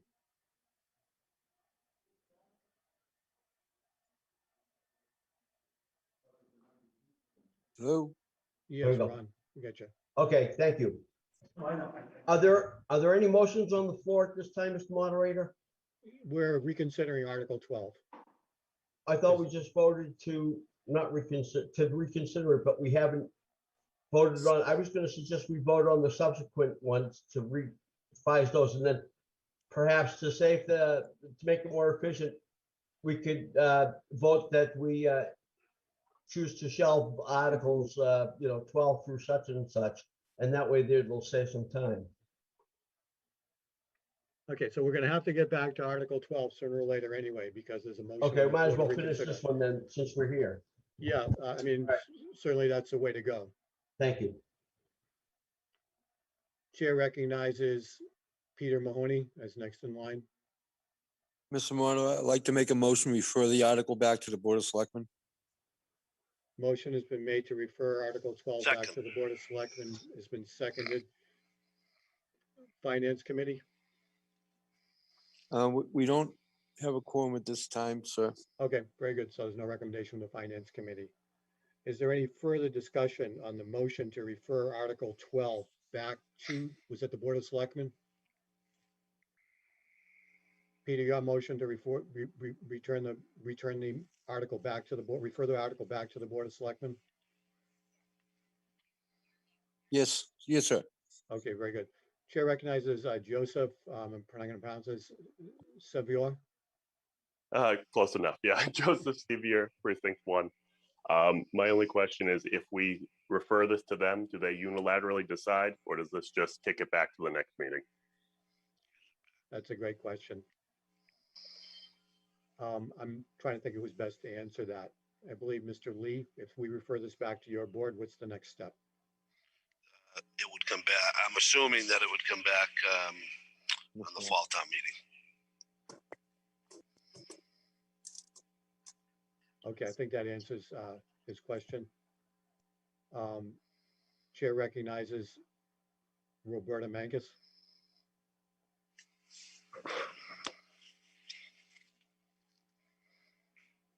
Thank you, Mr. Moderator. Roberta Mankus, Precinct 2.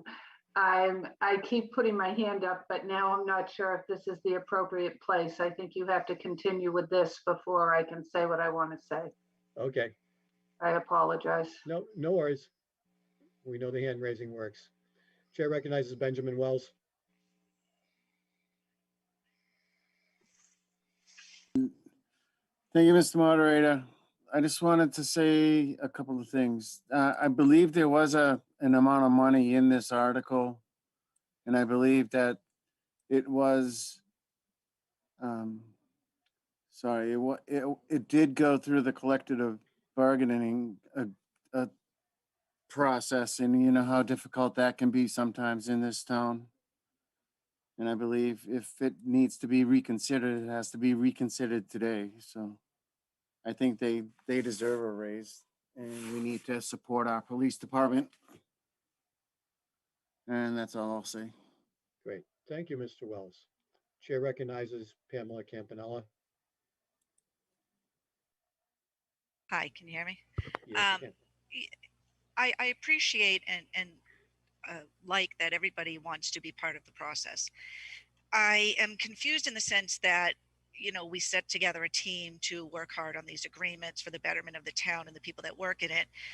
And people questioned the treasurer and the town clerk's salaries and how that they are held accountable. And yet not one person actually questioned those individuals to find out if they were deserving of the raises that they got. So I guess I think that if it needs to go back before the selectmen, it'll be put back on the town meeting. But in future meetings, I think where these articles were put out, that the residents who are going to vote would then question the elected officials who are getting pay raises, since it falls on them. Thank you. Thank you, Selectman Campanella. Chair recognizes Kevin Costa. Mr. Moderator, I would like town council to weigh in on the refer back versus a motion of postpone indefinitely. I am concerned that refer back would allow the process to go forward. It almost be a ratification versus a postpone indefinitely subset motion. So I would like to have an answer on that. And one other clarification was on the vote total for the reconsideration motion. What was that vote total? Was it 2/3 vote? The vote required for a motion to reconsider is a majority. Okay, thank you. Chair calls on Town Council Dave DeLuca to try to field that question about referring back. What does that mean? Excuse me. Yes, Mr. Moderator, and members of the meeting. There are very subtle but significant differences in those outcomes. A referral back to the Board of Selectmen gives the selectmen to the opportunity to revisit, but at the same time preserve the details of the negotiations so that the town meeting may consider the very same terms that are before this meeting at some later date, presumably when there would be a greater opportunity for the meeting to review the contract as a whole. It gives the Board of Selectmen the opportunity to keep the status quo, if you will, and allow your meeting to vote at some later time. The former vote that was taken that was a failure to pass would compel the parties to begin the negotiations from the beginning. So in this case, I think the referral is an appropriate motion. It does allow the preservation of the negotiations to remain for future consideration. Thank you, Town Council. Patrick Duggan, you have the floor. Just quickly to make a point, I appreciate what Ms. Campanella said, and I appreciate it, but I want to point the couple of points. No one is voting down. The reason we want to refer, as Mr. DeLuca pointed out, is because we don't want to vote down the contract. I'm not saying it's not a good contract. We're not saying they don't deserve it. We're voting down simply, we want to refer it so we can have time to look at it. Again, there's a process, at least with the town clerk and the town treasurer, that warrant article came before the Finance Committee, was debated, discussed, questions were asked and discussed, so that we had the Finance Committee, again, performing their duty as recommending or not recommending on all articles, had the opportunity to do that. The reason I'm saying now is we don't have the opportunity to do that now. That's why I would prefer a referral so that nothing changes. They can bring it back either in the next file meeting or whenever the next meeting is, and we can have an informed decision. That's all I'm saying. Thank you. Chair recognizes Mr. Moderator, if I may, but the Finance Committee did make a recommendation. He's muted. Okay. You're correct. We voted 4-4, which is not a recommendation. 4-4, which means it did nothing. So correct. But I'm going to speak for myself, saying I want that opportunity to speak for it. You made a good point. But okay. Thank you. Let's move on to the next speaker, Mr. Kevin Costa. You have the floor briefly, and we'll get to a vote on this. No, so I think Mr. DeLuca, or Attorney DeLuca, answered my relevant questions about referring back doesn't ratify it. It still has to come back to be ratified by our body. So I am fine with the motion as presented. Thank you. Okay. Seeing no further hands, the motion on the floor is to refer Article 12 back to the Board of Selectmen. The motion has been made and seconded and debated. All of those in favor of referring Article 12 back to the Board of Selectmen, this is a simple majority vote, signify by voting yes. All those opposed to referring this back to the Board of Selectmen, please vote no.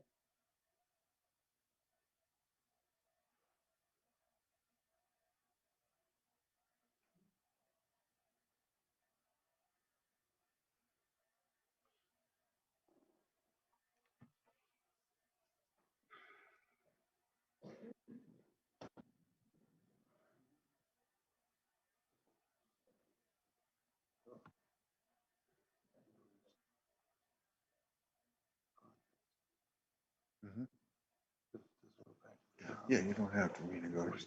Watch your mute there, folks. That's right.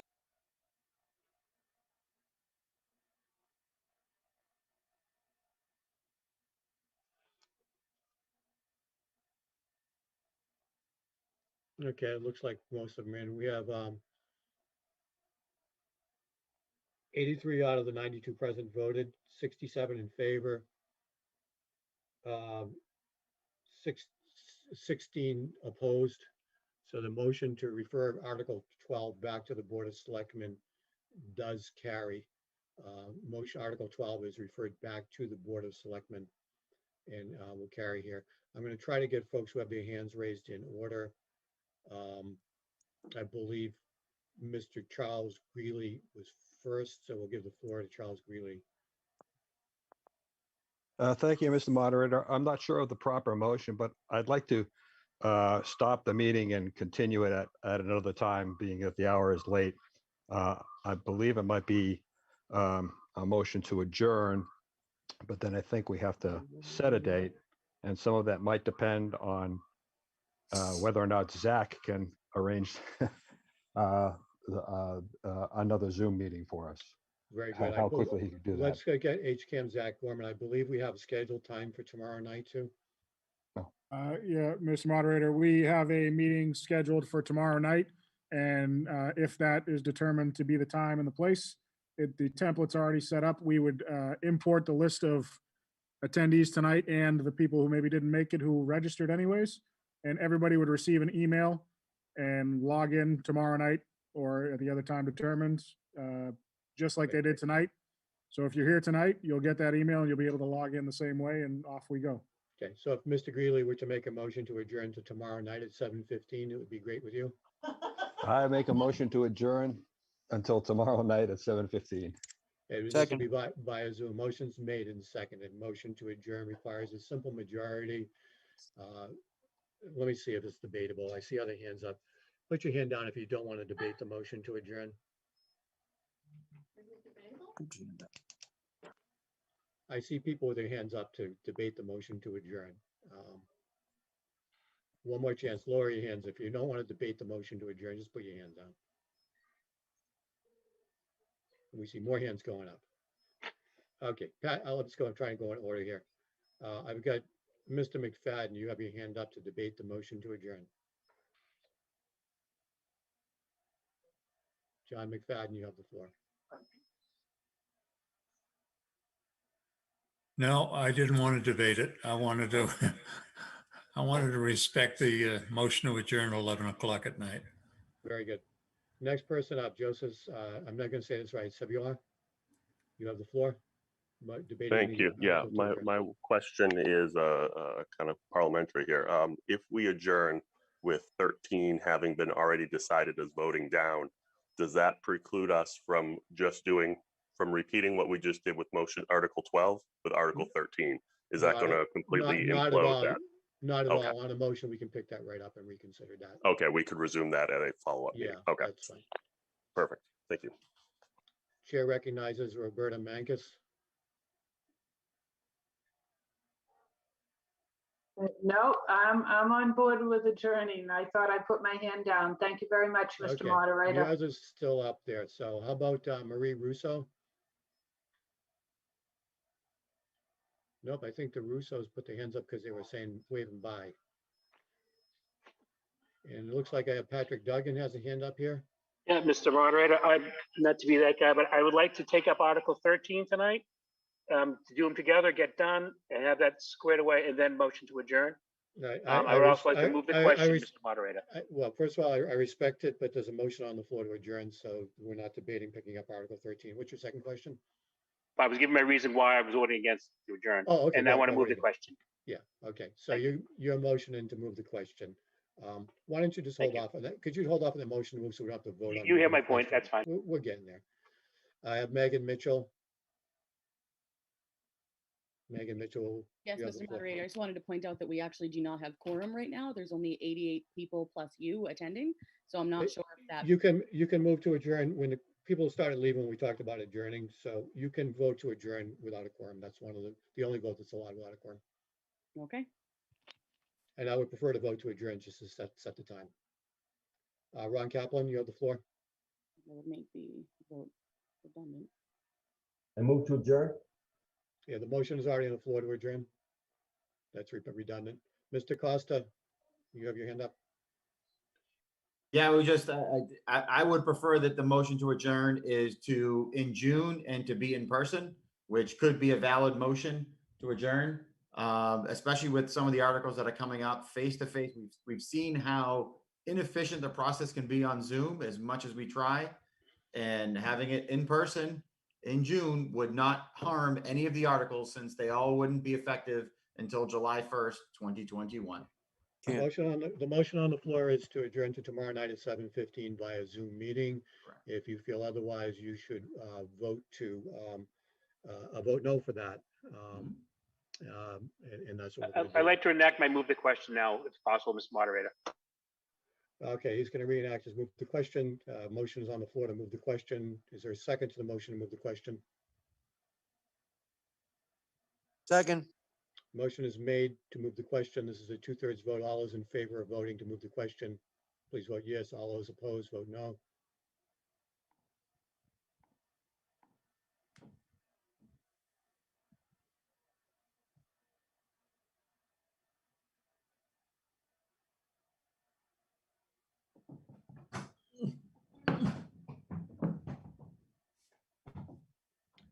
This is pretty clear. I would suggest that there's a microphone here. I'm going to mute because Mr. Costa has some background noise. I'm going to share the results. The motion to move the question is 89% to 11%. This carries by more than a 2/3 majority. We will now move to a vote on the main question, which is to adjourn to tomorrow night, 7:15 here. New Zoom links will be set up. All those in favor of adjourning to tomorrow night at 7:15, vote yes. All those opposed, vote no.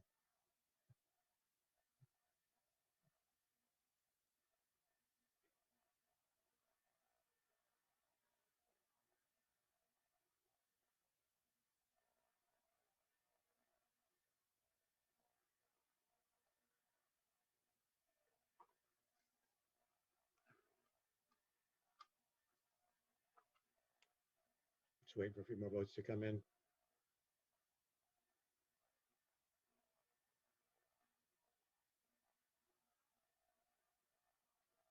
Okay, looks like that's all we're going to get. The motion to adjourn to tomorrow night, 7:15 via Zoom carries. Margin 69 in favor, 14 opposed. Meeting is adjourned for this evening. We'll see you tomorrow night at 7:15. We'll pick up at we'll pick up here at Article 15 is where we'll start, and we'll put a placeholder next to Article 13 because there may be a motion to reconsider on that. We have, that would be, including the article we consider will be 10 articles. We should be able to get through this pretty quickly. There are some articles that require some debate, and we want to make sure that all the parties get heard on those. So we'll see you tomorrow night at 7:15. Look for in your mailbox a new invitation and a new Zoom link to the meeting if you're a registered town meeting member.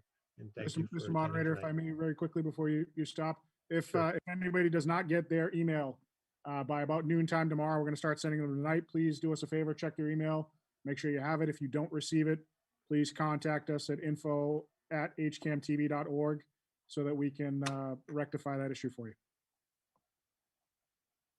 Thank you, Mr. Moderator. Very good. Thank you, Zach. Thank you all the folks from HCAM to help make this possible. Again, tomorrow night should go quick because you don't have all the formalities at the beginning. Be prompt and on time. We'll be out early. Thanks and have a good evening.